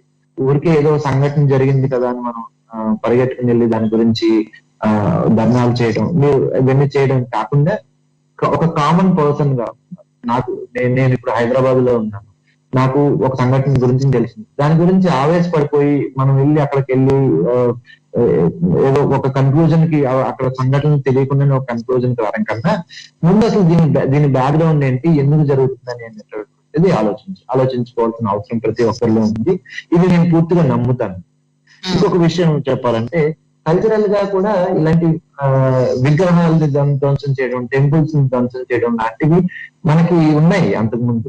ఫర్ ఎగ్జాంపుల్ బుద్ధిజం, ఇప్పుడు మీరు రామతీర్థం గురించి చెప్పారు కదా, ఈ రామతీర్థం అనేది ఒక బోధి కొండ అని కూడా అన్నారు దాని పేరు. మీరు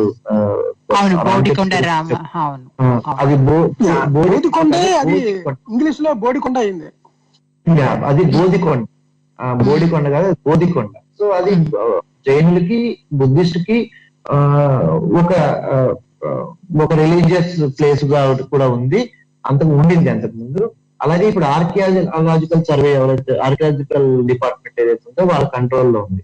వాళ్ళ ఆర్కియాలజికల్ డిపార్ట్మెంట్ లో ఉన్న కంట్రోల్లో వాళ్ళకి కేవలం దానికి సెక్యూరిటీకి సంబంధించినటువంటి ఏమైనా ఇవ్వాలంటే లోకల్ పోలీసులు వాళ్ళందరినీ ఎవరినైనా అడిగితేనే జరుగుతూ ఉంటుంది. జనరల్గా మన దగ్గర ఆర్కియాలజికల్ సర్వే వాళ్ళ దగ్గర ఉన్న ప్రాపర్టీస్ అన్ని కూడా పూర్తిగా చాలా వరకు పాడైపోయినవే ఉంటాయి అన్నమాట.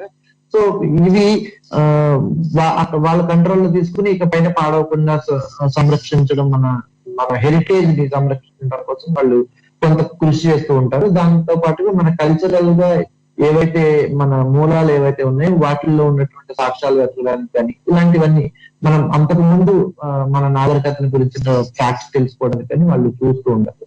సో వాళ్ళ దగ్గర వాళ్ళ కంట్రోల్లో ఉంది రామతీర్థం ఉంది. అలాగే దాని పేరే బోధికొండ. సో బుద్ధిస్ట్ ఆరంభం కూడా అది అన్నమాట. అలాగే మనకి కల్చరల్ గా ఇంకొకటి చూసుకుంటే మాత్రం మనకి పంచారామాలని ఉన్నాయి. ఈ పంచారామాలు ఏవైతే ఉన్నాయో ఈ టెంపుల్స్, ఆరామాలు అని అంటే ఏంటంటే ఒక బుద్ధిస్ట్ ప్లేస్ ని ఆరామం అంటారు. మనకి బాగా తెలిసిందే బౌద్ధారామాలు అంటూ ఉంటారు. సో ముందు ఈ బౌద్ధ ఆరామాలని పైన దాడి చేసి వాటిల్ని శివాలయాలుగా మార్చినటువంటి చరిత్ర ఉందని చాలా పుస్తకాల్లో మనకి ఇది మెన్షన్ చేసి ఉంది. అందుకని వాటిని ఆరామాలు మన ప్రపంచంలో ఎక్కడో లేని విధంగా అక్కడే మీకు ఈ 5 ఆరామాల్లోని పంచారామాలు అంటారు. ఇవి జ్యోతిర్లింగాలు. యాక్చువల్గా నిజంగా చెప్పాలంటే శైవ క్షేత్రాల్లో జ్యోతిర్లింగాలు అనేది పరిశిష్టమైనవి అని చెప్పి వాళ్ళు చెప్పుకుంటూ ఉంటారు. బట్ ఇది కాదు. సో 2 అంతస్తుల శివలింగాలు ఉండేవి ఇక 5 దగ్గర. సో దీన్ని బట్టి మనం కల్చరల్ గా మనం చూసుకుంటే కనుక అయితే ఇవి వేరే వాళ్ళ టెంపుల్ ని ఆక్రమించుకునే పరిస్థితి. సో ఇదే టాక్టిక్స్ ని వాడి మళ్ళీ ఇలాంటి ఇవి చేసుకుంటున్నారు అనేటటువంటి ఒక కన్క్లూజన్ ని, ఏదైతే కన్క్లూజన్ ఉందో ఈ కన్క్లూజన్ ని ప్రజల్లో తీసుకొచ్చి మన మతం డేంజర్ లో ఉంది, మన కల్చర్ డేంజర్ లో ఉంది అనేటటువంటి ఒక సిగ్నల్ ఇవ్వడానికి కొంతమంది చేస్తున్నారు. దీని ద్వారా అవుట్కమ్ ఏంటంటే మన కల్చర్ ని కాపాడుకోవడానికి ఒకే ఒక పార్టీ ఉంది. ఆ పార్టీ వరకు మనం అధికారంలోకి తెచ్చుకుని మన కల్చర్ ని కాపాడుకోవాలి. ఎవరు కూడా మనకు ఉద్యోగాలు కావాలి, మనకి తిండి కావాలి, మనకి సరైన బట్ట కావాలి, ఇప్పుడు కరోనా వచ్చింది, దీనికి సరైన హెల్త్ ఫెసిలిటీ కావాలి.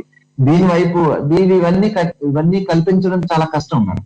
ఈ కల్చరల్ గా రక్షణ కల్పించడం మాత్రం చాలా ఈజీ. ఎందుకంటే మామూలుగా ఒక స్టేట్మెంటే కదా ఇవ్వాల్సింది. సో నెక్స్ట్ ఇవి చేసే వాళ్ళు ఎవరైతే మనకి ఈ విగ్రహాల మీద ఎవరికైతే ప్యాషనేట్ గా ఉన్నారో వాళ్ళే ధర్నాలు చేస్తున్నారు. మిగిలిన వాళ్ళు అంత విగ్రహాలకు అంత ప్యాషనేట్ కాదు. అందుకనే మనం అంత పెద్ద ప్రపంచంలోనే అతి పెద్ద విగ్రహాన్ని మనం కట్టుకున్నాం యాక్చువల్గా, స్టాచ్యూ ఆఫ్. సో ఈ ప్యాషనేట్ ఏదైతే ఉందో వాళ్ళే చేస్తుంటారు. విగ్రహాన్ని ఒక కల్చరల్ సింబల్ గా చూసే వాళ్ళు ఎవరైతే ఉన్నారో వాళ్ళే చేస్తుంటారు. ఇది ఒకటి విగ్రహాల వరకే ఇది జరగలేదు మేడం. యాక్చువల్ గా దీని డ్రైవ్ ఎలా ఉంది అంటే, ఫర్ ఎగ్జాంపుల్ మీకు ఒకసారి చూసుకుంటే తిరుమలలో అన్ని మత ప్రార్థన ప్రచారం చేస్తూ ఒకళ్ళు దొరికిపోతారు. ఎవరైతే దొరుకుతారో వాళ్ళు పిచ్చి పిచ్చిగా వాగుతూ ఉంటారు. వాళ్ళు నిజంగా మెంటలీ స్టేబుల్ పర్సన్స్ కాదు. మీరు ఫుటేజెస్ కనుక చూస్తూ ఉంటే చాలా, కానీ వాళ్ళ చేతిలో బైబుల్ ఉంటుంది. ఎవరు పెడతారనేది మనకు తెలియదు. సో వాళ్ళు ముందుకు వస్తారు. వీళ్ళు బీజేపీ ఒక పార్టీకి సంబంధించిన వాళ్ళకి మాత్రమే దొరుకుతారు, వేరే వాళ్ళకి దొరకరు. మనకైతే మీరు బెస్ట్ అనాలజీ అంటే అదే మనకి ఇవి జరుగుతుంటాయి కదా, ఎన్కౌంటర్స్ జరుగుతుంటాయి కదా, అక్కడ దొరుకుతాయి కదా బుక్స్. అలాగే అవును, అదే ఎన్కౌంటర్ జరిగింది. దాంట్లో ఫేక్ ఎన్కౌంటర్స్ లోనే ఉంటాయి. అందులో ఒక డంప్ స్వాధీనం చేసుకున్నారు. డంప్ లో ఏమున్నాయంటే 10 గ్రనేడ్లు, 4 పిస్టల్లు, పుస్తకాలు ఉంటాయి. డంప్ లో విప్లవ సాహిత్యం పెట్టుకుని తిరుగుతారండి అసలు మామూలు. సో వీళ్ళ దగ్గర బైబిల్ ఎక్కువగా మీకు శ్రీ సాహిత్యం దొరుకుతూ ఉంటుంది. ఇంకొక అంటే శ్రీశ్రీ అనే కాదు, విప్లవ సాహిత్యం ఏదైనా దొరుకుతుంది. అది బ్యాండా కాదనేది ఎవరు ఉండదు, జస్ట్ మామూలుగా చెప్తారు. ఇంకొకటి రీసెంట్ గా ఇంకొకటి ఏమొచ్చిందంటే, తిరుమలలో ఒక లైట్ వేశారు, ఆ లైట్ శివ సింబల్ లో ఉంది అనేది గొడవ జరిగింది. ఇదంతా ఎందుకు జరుగుతుందని ఒక బేసిక్ ఆలోచన లేకుండా ధర్నాలకు మనం వస్తూ ఉంటాం జనరల్ గా. సో అది నిజంగా కాదు, అది అంటే మామూలుగా ప్లస్ కూడా సెలవు సింబల్ లోనే ఉంటుంది. అలాగే అది ఏదైతే జరిగిందో అది అదే సింబల్ అంటే చాలా దానికి మళ్ళీ వాళ్ళు ఇవ్వటం. సో మనకి ఫాల్స్ ని స్ప్రెడ్ చేయడం చాలా ఈజీ కాబట్టి, రూమర్ ని స్ప్రెడ్ చేయడం చాలా ఈజీ కాబట్టి, మన తర్వాత దాని వెనకాల ఉన్నటువంటి నిజాలకు అనుకోవడానికి ఎవరు ఇంట్రెస్ట్ చూపించరు. ఎవరైతే న్యూస్ ని ఎవరైతే మనకి సర్క్యులేట్ చేస్తున్నారో వాళ్ళు కేవలం వాళ్ళకి ఏదైతే నచ్చుతుందో దాన్ని సర్క్యులేట్ చేస్తారు. వాళ్ళకి ఏదైతే చెప్పాలనుకుంటున్నారో దాన్ని సర్క్యులేట్ చేస్తారు, దాన్ని సర్క్యులేట్ చేస్తారు. చెప్పండి. రీసెంట్ గా నిన్న ఏబిఎన్ ఆంధ్రజ్యోతిలో ఒక న్యూస్, శ్రీశైలం క్షేత్రంలో ఫ్రీ లైన్ లో బైబిల్ పట్టుకుని తిరుగుతున్నారు. నేను ఒక క్లియర్ స్టాండ్ చెప్పాను. ఎవడన్నా ఒక బైబిల్ పట్టుకుని తిరుగుతూ ఒక హిందూ కల్చర్ ఉన్న చోటుకి వెళ్ళి ఎవరైనా ధైర్యం చేయగలుగుతారు అంటే వాళ్ళు పంపారు జనరల్ గా. అంత ధైర్యం చేసి ఎందుకు వెళ్తున్నారు అంటే, మనం ఒకసారి లాజిక్ ఆలోచిస్తే మనకు అర్థం అవుతుంది. ఎవరు ధైర్యం చేసి వాళ్ళు డబ్బులు ఇచ్చి పంపిస్తారు, ఎవరు పంపిస్తున్నారు అనేది మనం ఒకసారి ఆలోచించాల్సిన అవసరం. వాళ్ళ దాని కేసు మూలాల్లోకి వెళ్తే ఎవరు పంపించారు ఏంటి అనేది చూస్తే వాడు దొంగ దొరికిన తర్వాత మనకి అర్థం అవుతుంది. కాకపోతే దీన్ని ఇంత చిన్న విషయాలని మనం విశ్లేషణ చేసి దాని బ్యాక్గ్రౌండ్ వీటిని వెతికేటటువంటి మన ఎఫర్ట్ ఏదైతే పోలీసులకి అంత ఎఫర్ట్ చేయాల్సిన దాన్ని ఏమంటారు చాలా మెయిన్ ఏంటంటే, ఒకటి డెఫినెట్ గా పోలరైజ్ చేయడానికి ఇలాంటివి చేస్తుంటారు. కానీ ఎక్కడైతే ఇప్పుడు వీటిని అన్నిటినీ జరగకుండా చూడాలనో, లేకపోతే ఎవరు దీన్ని చేశారు అని చెప్పి మళ్ళీ వాళ్ళని పట్టుకోవడము, ఇలాంటివన్నిటికీ అగైన్ మన ప్రభుత్వం వాళ్ళ రిసోర్సెస్ ని అలొకేట్ చేయడము, ఆ రిసోర్సెస్ యొక్క వాల్యుబుల్ టైం అనేది ఎక్కడ పెట్టాలో అక్కడ పెట్టకుండా ఇట్లాంటి వాటికి వెళ్ళిపోతూ ఉంటుంది. శరత్ తేజ గారు కూడా ఉన్నారు మనకి కాల్లో. నేను ఒక పాయింట్ ని టచ్ చేయదలుచుకున్నానండి. శరత్ గారు, మీరు కూడా maybe you can add to it. అంటే ఈ పోలరైజేషన్ అనేది అంటే ప్రజలలో ఒక మతానికి సంబంధించి వాళ్ళ కల్చర్ గాని వాళ్ళ మతానికి సంబంధించిన సెంటిమెంట్స్ ని రెచ్చగొట్టి భయాందోళనలు క్రియేట్ చేయడం అనేది ఇది ఈ విషయంలో అంటే విగ్రహాల ద్వారా ఒక బ్యాక్ డ్రాప్ లో చేస్తున్నారు. కానీ కాన్స్టిట్యూషన్ లో లేదా లాస్ లో చేంజెస్ చేస్తూ కూడా మన కల్చర్ ఒక డేంజర్ లో ఉంది అనేది మన పైన రుద్దుతున్నారు. అంటే అది ఇప్పుడు మనకి యూపీ గవర్నమెంట్ లో చూసుకుంటే వినో లవ్ జిహాద్ అని చెప్పేసి కన్వర్షన్ లాస్ అనేవి తీసుకొని వచ్చారు.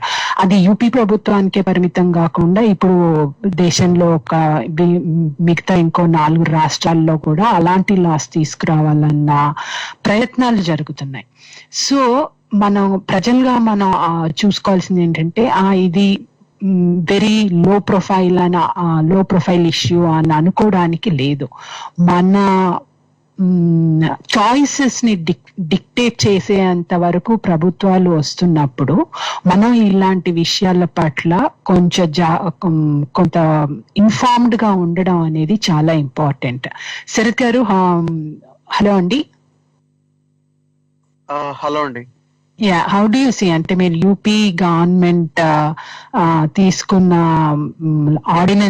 తీసుకొచ్చిన ఆర్డినెన్స్ ఏదైతే ఉందో, అంటే కన్వర్షన్ లా ఉంది కదా, దాని పట్ల మీ అభిప్రాయం ఏంటి? తప్పకుండా అండి. మనకు ఒక కాలర్ జాయిన్ అయినట్టున్నారు, వారు కామెంట్ తీసుకుని క్వశ్చన్ కానీ అప్పుడు నేను చెప్తాను. యాక్చువల్గా 4 minutes ఉంది మనకి. సరే, గో హెడ్. హలో, ఎవరండి జాయిన్ అయింది? నమస్తే అండి. నమస్తే అండి, మీ పేరు, మీరు ఎక్కడి నుండి మాట్లాడుతున్నారు? నా పేరు సాగర్ అండి, కువైట్ నుంచి మాట్లాడుతున్నా. చెప్పండి సాగర్ గారు. అదే ఇందాక నుంచి ట్రై చేస్తా, కాల్ కలవలేదు. పర్లేదు, చెప్పండి. Welcome to the show. Thank you అండి. విగ్రహాల గురించి మాట్లాడుతున్నారు కదా, సేమ్ పాయింట్స్ కొన్ని ఉన్నాయి నాకు. అవే మనకు ఒకటి ఉంటుందండి సామెత, చిన్నపిల్లల సామెతకి వెళ్తే చిన్నపిల్లలు మనల్ని గిల్లేసి ఆడేడుస్తూ ఉంటారు. చూసిన వాళ్ళందరూ మన మీద కొట్టాం అనుకుంటామండి. అవును, ఇప్పుడు పరిస్థితి అట్లాగే ఉందండి. ప్రజల్ని మభ్యపెట్టి మనకి ఏదో ఆపద ముందు పొంచి ఉన్నది, మనం ఇప్పుడు గనక తిరగబడి లేకపోతే జాగ్రత్త పడకపోతే మనం మొత్తం అంధకారంలోకి వెళ్ళిపోయి మరుగున పడిపోయే పరిస్థితి ఉందని కల్పించి స్వతహాగా కొంతమంది ఏమంటారు పొలిటికల్ గా లబ్ధి పొందడానికి ఇది చేస్తున్నారని చాలా క్లియర్ కట్ గా అర్థమవుతుందండి. ఒకటే నేను చెప్పేది ఏంటంటే, ఎవరైతే భక్తులు గాని హిందువులు గాని ఉన్నారో వారందరూ కూడా స్వతహాగా గ్రహించాలి ఇవన్నీ.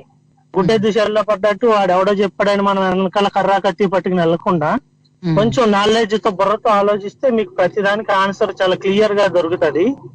ఇది ఒక పార్టీని దించడానికి, ఒక పార్టీ అధికారంలో రావడానికి వాడుకుంటున్న పెద్ద అస్త్రం ఇది. ఎందుకంటే ఇది ఇప్పుడే ఫస్ట్ టైం కాదండి, చాలా సార్లు జరిగింది. జరిగిన ప్రతిసారి నగ్గింది, అంటే ఈ యుద్ధంలో గెలిచింది. ఇప్పుడు కూడా గెలుపు కోసం మాత్రం పనులు చేస్తున్నారు. ఒకసారి మన స్వతహాగా వింటున్న ప్రజలు గాని భక్తులు గాని గ్రహించి, మీ మతానికి గాని మీకు గాని మీ హిందుత్వానికి గాని ఎటువంటి ప్రమాదం లేదండి, ఇది ఇండియా. ఎన్నో సంవత్సరాల నుండో మనకి ఇప్పుడు మనకి హిస్టారికల్ గా చూసుకున్నానండి. ఒక పాయింట్ చెప్తాను. హిస్టారికల్ గా చూసుకున్నా సరే మనకి టోటల్ బేస్ ను ఆ నమ్మకం ఉన్న వాళ్ళు, ట్రూ అంటే హిందూయిజం లో ఉన్న వాళ్ళైతే మట్టికి ఎవరు చెక్కు చెదరండి, వాళ్ళ మట్టికి ఆ బేస్ అయితే ఎప్పుడు ఉందండి. కానీ ఇంకొక విషయం కనుక మనం ఆలోచించుకుంటే, ఈ ప్రమాదం మతాన్ని అడ్డు పెట్టుకున్న ప్రతిసారి కూడా రాజకీయం గెలుస్తుంది. మనం చూసుకుంటే రాజకీయం మతం చుట్టూ చేసిన వాళ్ళు ఎప్పుడు కూడా రాజకీయాన్ని గెలుస్తారు అన్నమాట. ఎందుకంటే ఈ మతం సెంటిమెంట్ ద్వారా ఏమీ ఆలోచించకుండా నిజమే కదా, ఏదో ఫీర్ ఉంది కదా అని అటువైపు మొగ్గే వాళ్ళు ప్రజలు చాలా మంది ఉన్నారు అన్నమాట. సో ఎక్కువగా మారవలసింది ప్రజల్లో ఏంటంటే, ఇది జస్ట్ సింపుల్. ఇంట్లో దొంగతనం జరిగితే మనం ఏ విధంగా కంక్లూజన్ వచ్చే వరకు మనం వేచి చూస్తామో, అదే విధంగా టెంపుల్లో జరిగినా సరే, లేకపోతే ఎక్కడైనా జరగచ్చు, మహాకుంభమేళాలో జరిగినా సరే, ఒక ఊరేగింపులో జరిగినా, తిరుపతిలో జరిగినా సరే, అసలు ప్రైమరీ పోలీస్ రిపోర్ట్ ఏంటి, ఎలాగ వచ్చింది అన్నది చూసుకోవాలండి. సో దాని తర్వాత రియాక్ట్ అవ్వాలి తప్ప చొక్కాలు చింపేసుకొని. ఆంధ్రాలోనే జరగడానికి కేవలం ఏంటంటే, ఆంధ్రాలో ఉన్న పార్టీ ఒక మతానికి సపోర్ట్ గా ఉన్నదని దానికి ఒక ముద్ర వేస్తారు. అది ఉందా లేదా అన్నది తర్వాత విషయం. అది ఆ యొక్క మతాన్ని అయితే మాత్రం ఆ పార్టీకి రుద్దారు. కారణంగా ఇది వేరే చోట చేస్తే వర్కౌట్ కాదు ప్రస్తుతానికి ఉన్న పరిస్థితుల్లో. ఇక్కడ ఎందుకంటే చాలా ఈజీగా పడిపోతారు జనమందరూ, ఈ పార్టీ ఆ మతానికి సంబంధించింది కాబట్టి మన మతాన్ని మనుగడలలో లేకుండా చేయడానికి ఇట్లాంటి కార్యక్రమాలు చేస్తుందని అపోహలో ఉన్నారు. ఈ యొక్క ముఖ్య ఉద్దేశం కూడా అదే, ప్రజల్లో ఈ పాయింట్ తీసుకెళ్లిపోవాలి విప్లవాత్మకంగా. విపరీతంగా దీన్ని తీసుకుపోయి వాళ్ళలో మార్పు తెచ్చి కనీసం నెక్స్ట్ అయినా సరే ఆ యొక్క అధికారం చేపట్టాలనే ఆలోచనలో ఇవన్నీ వస్తున్నాయి. కానీ భక్తులు ఎవడో కూడా దేవుడి జోలికి వెళ్ళండి, ఎందుకంటే ఎక్కడ భయం వాళ్ళకి. భక్తి ఎంత ఉంటుందో భయం అంత ఉంటది. ఎందుకంటే దేవుణ్ణి మనం ఎవడో చూడకుండా ఏదైనా చేసినా దేవుడు సర్వాంతర్యామి కాబట్టి, సర్వం చూస్తున్నాడు కాబట్టి, నేను ఆయన కన్ను ఎరగొట్టింది కాళ్ళు ఎరగొట్టింది నన్ను చూస్తాడు కాబట్టి, నాకు ఒక శాపమో ఏదో రోగమో ఏదో ఇస్తాడని భయం ప్రతి భక్తుడికి ఉంటది. ఎవరైతే కొంతమంది ప్లానింగ్ గా చేస్తున్నారో ఇది వాళ్ళ పనే తప్ప ఏ భక్తుడు ఏ ఇతర మతస్థులు చేస్తున్నదని అని నాకైతే అనిపించట్లేదు. ఇది నా పాయింట్ ఆఫ్ వ్యూ అండి. మంచి పాయింట్ అండి, మంచి పాయింట్ అండి పాయింట్. కానీ ఇంకొకటి ఏంటంటేనండి, ఆ మత గ్రంథాల్లో కూడా అన్ని మతస్థుల విగ్రహాలు పడగొట్టండి అన్న సాహిత్యాన్ని చూసి వాళ్ళు ఇలా చేస్తున్నారు అన్నది కూడా ప్రచారం జరుగుతుంది. I don't think so. అంటే వేరే ఏ మత ప్రచారం జరుగుతుండొచ్చు కానీ నిజంగా ఏ మత గ్రంథంలోనో అన్య మతస్థుల లేదండి, ఆ పాయింట్ లేదు ఉండదు. ఉన్నంత వరకు. నేను ఒక అంటే పాయింట్ యాడ్ బైబిల్లో చేస్తానండి. కనుక అంటే అంటే బైబిల్లో సాగర్ గారు ఉంది చాలా మంచి పాయింట్ తీసుకొచ్చారు. ఒక్కటే నేను యాడ్ చేసేది ఏంటంటేనండి, ఇప్పుడు మనం గమనించవలసింది మొదటిది ఏంటంటే మతస్థులకి సాధారణంగా భయం, భక్తి భయం ఉంటాయి. అలాగే అవతల వాళ్ళకి తెలివితేటలు కూడా ఉంటాయి. అంటే దాన్ని వాడుకుని వాళ్ళ దగ్గర నుంచి ఒక రకమైన రెస్పాన్స్ సొలిసిట్ చేసే తెలివితేటలు కూడా అవతల వాళ్ళకి ఉంటాయి. మనం చూడండి, అంటే ఇప్పుడు ఇక్కడ ఏంటంటే విగ్రహాలు ఐడోలేటరీని డిస్ట్రాయ్ చేయమని సువార్తలో ఉందో లేకపోతే లెటర్స్ ఆఫ్ సెయింట్ పాల్ లో ఉందనో అదో పెద్ద అదొక ట్రెడిషన్ ఉందనో అని చెప్పడం అనేది, అంటే అది ఏంటంటేనండి, అది జస్ట్ ఏంటంటే మనం చేసే వ్యాండలిజం కి, అంటే మనం చేస్తున్న రౌడిజం కి ఒక వంక చూపించడానికి, అవతల వాళ్ళ మీద వేయడానికి అన్నట్టు అనిపిస్తుంది. ఎందుకంటే మీరు చూడండి, యూపీలో కానీ కేరళలో కానీ చాలా పాపులర్ గా జరిగేది ఏంటంటే ఎక్కువగా గుళ్ళో మాంసాన్ని పాడేయడం అనమాట. సో మాంసం అంటే మాంసానికి లింక్ అయిన ప్రొఫెషన్ ఎవరు ఉంటారు? జనరల్ గా కులస్తులు కాదు, మతస్థులు. సో అంటే ఏంటంటే జస్ట్ డైవర్ట్ చేయడానికి. ఒకవేళ నిజంగా మత గ్రంథంలో కనుక అది లేదనుకోండి, అంటే విగ్రహాలు ధ్వంసం చేయడం లేకపోతే ఏదో ఒకటి ఉంటది, ఏదో ఒకటి తీసుకురావడం చేయవచ్చు.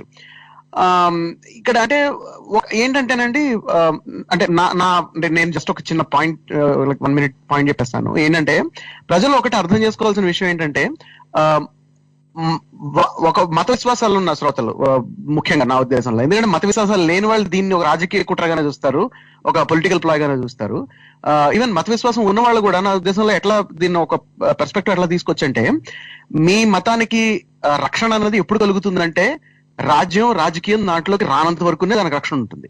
అంటే మీ మతం మీ దగ్గర ఉన్నంత కాలం, మీ కమ్యూనిటీలో ఉన్నంత కాలం, అంటే మీరు పాటిస్తున్న సంఘంలో ఉన్నంత కాలం మాత్రమే దానికి రక్షణ ఉంటుంది తప్పితే, ఎప్పుడైతే స్టేట్ ప్రివిలేజ్ లభిస్తుందో, స్టేట్ ప్యాటర్నేజ్ లభిస్తుందో ప్రభుత్వం దగ్గర నుంచి, అప్పుడు కానీ, లేకపోతే ఎప్పుడైతే రాజకీయం మొదలవుతుందో ఆ మతం మీద కానీ, అప్పుడు మతం పూర్తిగా ధ్వంసం, మీ మతానికి రక్షణ పోతుంది పూర్తిగా. అదైతే గుర్తుపెట్టుకోవాలి. ఎందుకంటే ఏవైతే మంచి విషయాలు అనుకుంటారో మతస్థులు వారి మతం గురించి, అట్ ద సేమ్ టైం ఏవైతే అంత మంచిగా లేని విషయాల నుంచి పెద్ద పట్టించుకోరో, ఈ రెండు ప్రభుత్వాలు వాటిని ప్రివిలేజ్ ప్యాటర్నేజ్ తీసుకున్నా, లేకపోతే రాజకీయాలు వీటిలోకి వచ్చినా, ఈ ఏదైతే అంత మంచిగా లేవని మీరు పర్సనల్ లైఫ్ లో పెద్దగా పట్టించుకోని విషయాలు ఉన్నాయో అవే ఎక్కువ బాగా ప్రమోట్ అయిపోతాయి. నెంబర్ 1, అవి బాగా హైలైట్ అయిపోతాయి. ఎందుకంటే అవి హైలైట్ అవుతాయి కాబట్టి, ఎందుకంటే వాటి వల్ల కాన్ఫ్లిక్ట్స్ క్రియేట్ చేయొచ్చు కాబట్టి. అంటే that's the nature of all these things. ఎప్పుడైనా రాజ్యం యొక్క నేచరే అది కదా, అంటే వీక్ ని చేయడానికి, లేదా ఏవైనా ఫ్రింజ్ ఎలిమెంట్స్ ఉంటే వాటిని యూజ్ చేసుకుని వాళ్ళ. ఒకటి ఏంటంటే జనరల్ గా రాజకీయం పొలిటికల్ స్పేస్ లో ఏంటంటే ఎక్స్ట్రీమ్ ఎలిమెంట్స్ కి చాలా లౌడ్ వాయిస్ ఉంటది. మీరు చూస్తే ఫ్రింజ్ ఎవరైతే ఉంటారో వాళ్ళు చాలా వాళ్ళ వాయిస్ చాలా ఎక్కువ వినపడుతుంది. ఎందుకంటే బై అండ్ లార్జ్ మనకి ఏంటంటే, ఇప్పుడు డైలాగ్ అండ్ డిస్కషన్ అనగానే, పబ్లిక్ డైలాగ్ అనగానే మనం ఏంటంటే మనకి ఉన్న ట్రెండ్ ఏంటంటే ఒక ఒపీనియన్ తీసుకుంటాం, దాని కంప్లీట్ కౌంటర్ గా ఉన్న ఒపీనియన్ తీసుకుని రెండింటిని ఒక వేదిక మీద పెట్టడం జరుగుతుంది సాధారణంగా పబ్లిక్ డైలాగ్ ప్లాట్ఫామ్స్ మీద. సో సమస్య ఏమవుతుందంటే, దీనివల్ల ఎక్స్ట్రీమ్ ఒపీనియన్స్ ఎవరైతే ఉంటాయో వాళ్ళ వాయిస్ చాలా గట్టిగా వినపడుతుంది, వాళ్ళకి ఎక్కువ స్పేస్ వచ్చేస్తుంది అనుకోకుండా. సో అభివృద్ధి చెందడానికి కారణం కూడా ప్రభుత్వమే. అవునండి, తప్పనిసరిగా. ఇప్పుడు అంటే నా ఉద్దేశంలో అసలు అంటే ఇప్పుడు నిజానికి అంటే ఇప్పుడు ప్రైవేట్ ట్రస్ట్ల మీద మీకు ప్రార్థనా స్థలాలు, గుళ్ళు కానీ ఇలాంటివి నడుస్తున్నప్పుడు అసలు ప్రభుత్వం వాటి ఫండ్ తీసుకోవడం ఎంతవరకు కరెక్ట్ అన్న ఫండమెంటల్ అబ్జెక్షన్ నాకుంది, అంటే నాకు వ్యక్తిగతంగా అయితే. బట్ నా ఉద్దేశంలో ఏంటంటే, ఎప్పుడైతే మీకు రాజ్యం అంటే ప్రభుత్వం కానీ చట్టాలు కానీ మతాన్ని ఫేవర్ చేయడం కాదు, మీకు మతాన్ని ప్రివిలేజ్ చేయడం మొదలు పెడతాయో, ఏ మతాన్ని ప్రివిలేజ్ చేసినా మిగతా మతాలన్నీ పోటీకి వచ్చేస్తాయి. మమ్మల్ని ఎందుకు ప్రివిలేజ్ చేయట్లేదు అని. సాధారణంగా ఏం చేస్తారంటే మైనారిటీ రైట్స్ ప్రొటెక్షన్ అని చెప్పని ఎక్కువ మంది ఫాలో అయ్యే మతాన్ని కాకుండా మిగతా కొంచెం, అంటే దానికి ఒక రకంగా ప్రివిలేజ్ ఇస్తే మిగతా వాటికి ఇంకొక రకంగా ఇవ్వడం మొదలు పెడతాయి. అంటే చట్టాలు ప్లూరలిజం అన్న ఐడియాలో ముఖ్యంగా భారతదేశంలో జరుగుతుంది ఇది. కనీసం యూరోపియన్ దేశాల్లో ఏంటంటే సెపరేషన్ ఉంటుంది కంప్లీట్ గా. మన దగ్గర ఏంటంటే, మన దగ్గర inclusion of religious affairs, in government అనేది ఉండడం వల్ల ఒక మతానికి ఎక్కువ ప్రివిలేజ్ ఇచ్చారు, ఒక మతానికి తక్కువ ప్రివిలేజ్ ఇచ్చారు అన్న ఈ గ్రూప్ కాలటం మొదలవుతుంది గొడవ. సో అది గ్రూప్ గొడవే అది, అంతేకాని అది నిజంగా it's not really matter of principle. Matter of principle ఎప్పుడవుతుందంటే వ్యక్తిగతంగా ఉన్న మతం అనేది ప్రభుత్వ చేతుల్లోకి వెళ్ళిపోయో ఐదర్ ప్యాటర్నేజ్ వల్ల లేకపోతే డిస్క్రిమినేషన్ వల్ల కానీ, రెండు రకాల కానీ, లేకపోతే దాని చుట్టూ రాజకీయం ఎప్పుడైతే మొదలవుతుందో అప్పుడు ఏవైతే మతస్థులు తమ మతం లో ఈ మంచి ఉందని అనుకుంటారో అది పూర్తిగా అసలు దానికి వాయిస్ రాదు. అక్కడ మీకు ఏవైతే ఫ్రింజ్ ఎలిమెంట్స్ ఉంటాయో, సూపర్స్టిషన్ ఐడియాస్ ఉంటాయో, ఏవైతే మీరు అదిగా పట్టించుకోరో మీ దైనందిన జీవితంలో మతస్థులుగా, అవి బాగా హైలైట్ అయిపోతాయి. ఇప్పుడు ఈ మతస్థులు మీరందరూ ఈ సూపర్స్టిషన్స్ పట్టించుకుంటారన్నట్టు కూడా బై అండ్ లార్జ్ ఒపీనియన్ వచ్చేస్తుంది.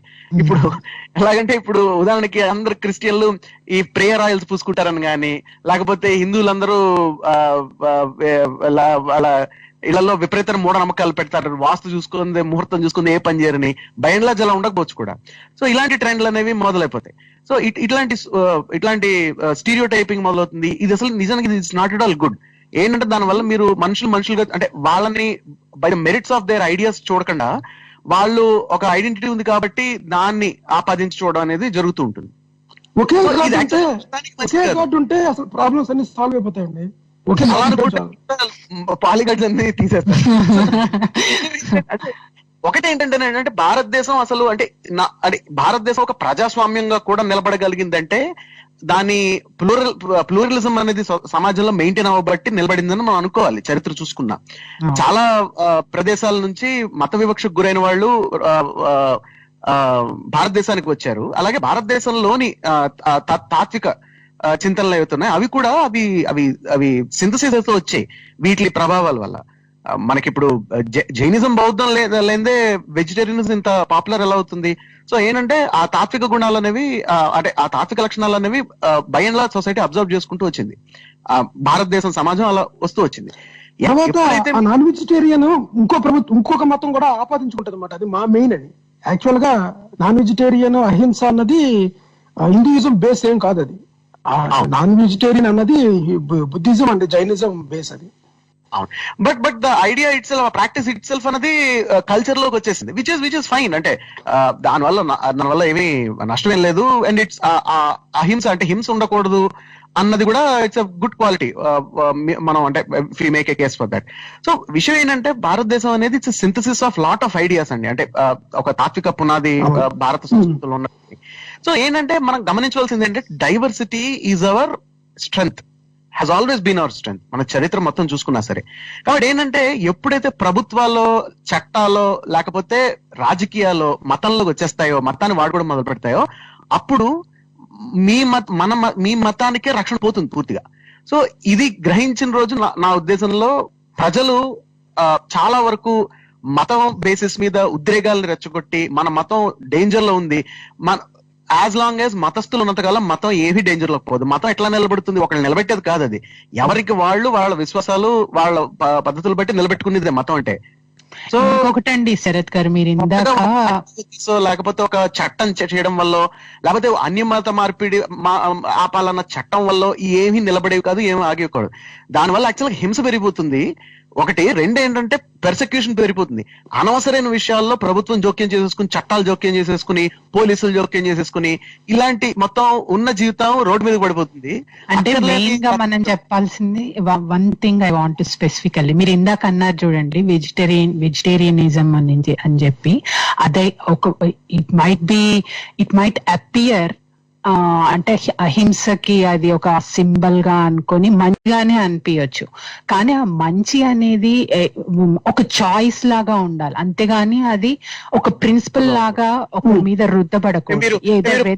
అంటే స్టంటెడ్ చిల్డ్రన్ అంటే పౌష్టికాహార లోపం వల్ల ఎదుగుదల లేని పిల్లలకి, స్కూల్కి వెళ్తున్న పిల్లలకి దొరికే పౌష్టికాహారాన్ని నేను తీసేస్తాను దీని వల్ల అన్నది అన్నది అది పూర్తిగా అమానుషం.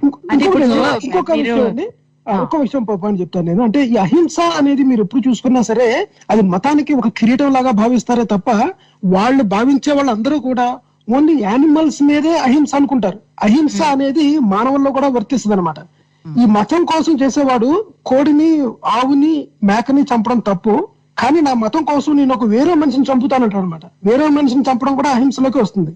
ఈ అహింస అనేది అక్రాస్ ద మొత్తం ఈ భూతాలన్నిటి మీద కూడా ఈక్వల్ గా చేయగలగాలి. అదే నిజమైన అహింస. అదేనండి, అంటే మనకి ఎప్పుడు ఇందాక శరత్ గారు అన్నట్లు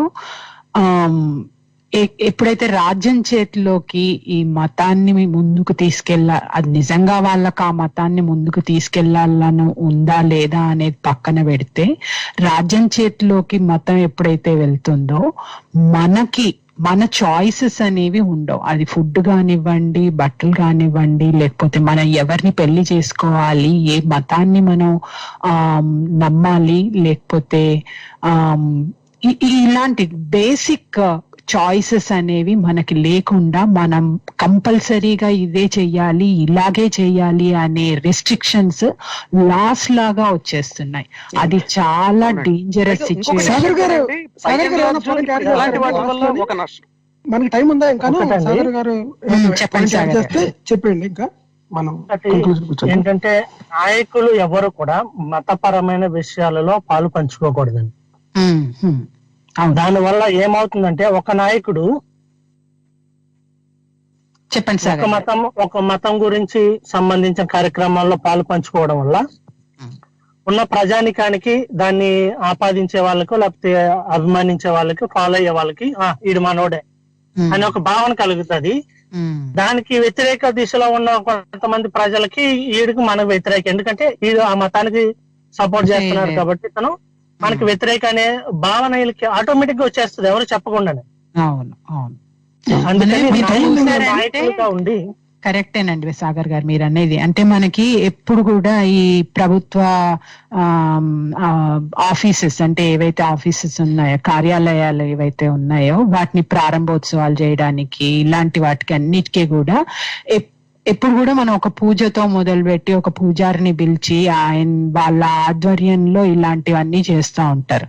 కానీ దాని నుండి బెనిఫిషియరీస్ ఆ ఒక్క మతానికి సంబంధించిన ప్రజలే కాదు, ఇంకా వివిధ మతాలకి, లేకపోతే ఏ మతాన్ని ఫాలో కాని ప్రజలు కూడా ఉన్నారు. మరి వాళ్ళకి మనం ఎలాంటి సింబల్ని ఇస్తున్నాము అనేది ఖచ్చితంగా ప్రభుత్వాలు ఆలోచించుకోవాలి. థ్యాంక్ యూ సాగర్ గారు for joining the show. Especially ఈ టాపిక్స్ ద్వారా మేము చెప్పదలుచుకుంది ఏంటంటే, గోవింద్ గారు చెప్పినా, విజయ్ గారు చెప్పినా, శరత్ గారు చెప్పినా, ఇలాంటి సంఘటనలు ఎందుకు జరుగుతున్నాయి అనేది కొంచెం ఆలోచించి చూస్తే అవి మనల్ని పోలరైజ్ చేయడానికి, మనకి ఏ రకంగానూ బెనిఫిట్ కావు. ఈ ఇష్యూస్ అనేవి ఇప్పుడు చేస్తున్నవనేవి కూడా ఒక ప్లాన్డ్ గా చేస్తున్నవి, ఒక పొలిటికల్ యాంగిల్లో చేస్తున్నవి అనేది చూసుకోవాలి. అలాగే ఎప్పుడైతే రాజ్యం మతాన్ని తన చేతిలోకి తీసుకుంటుందో, ఆ మతానికి సంబంధించిన చాయిసెస్ ఏవి మన చేతిలో ఉండకుండా పోతాయి. అందుకని be very careful, be cautious, be informed. విషయ పరిజ్ఞానం అనేది చాలా అవసరం. ఆ పరిజ్ఞానాన్ని మనం ఎలా మన విశ్లేషణకు అంటే పరిజ్ఞానం ఉంటేనే కదా మనం విశ్లేషణ చేసుకోగలిగేది. విశ్లేషణ చేసుకుంటేనే మనకి ఏది ఎందుకు జరుగుతుంది, అది మన జీవితానికి ఎంత అవసరము, మన జీవితానికి అవసరమైన వాటిని ప్రభుత్వం ఎంత మేరకు మనకి కల్పిస్తుంది అనేవి ఇవన్నీ మనం అర్థం చేసుకోగలుగుతాం. థ్యాంక్ యూ అండి. Thank you everyone for participating in the call. Next week definite గా యూపీ గవర్నమెంట్ కి సంబంధించిన ఆర్డినెన్స్ గురించి ఈ రోజు మనం అంత డీటెయిల్ గా మాట్లాడుకోలేకపోయాం, బట్ అది చాలా important topic. So next week దాని గురించి మాట్లాడుకుందాం. థ్యాంక్ యూ అండి. థ్యాంక్ యూ అండి. బాయ్. Thank you.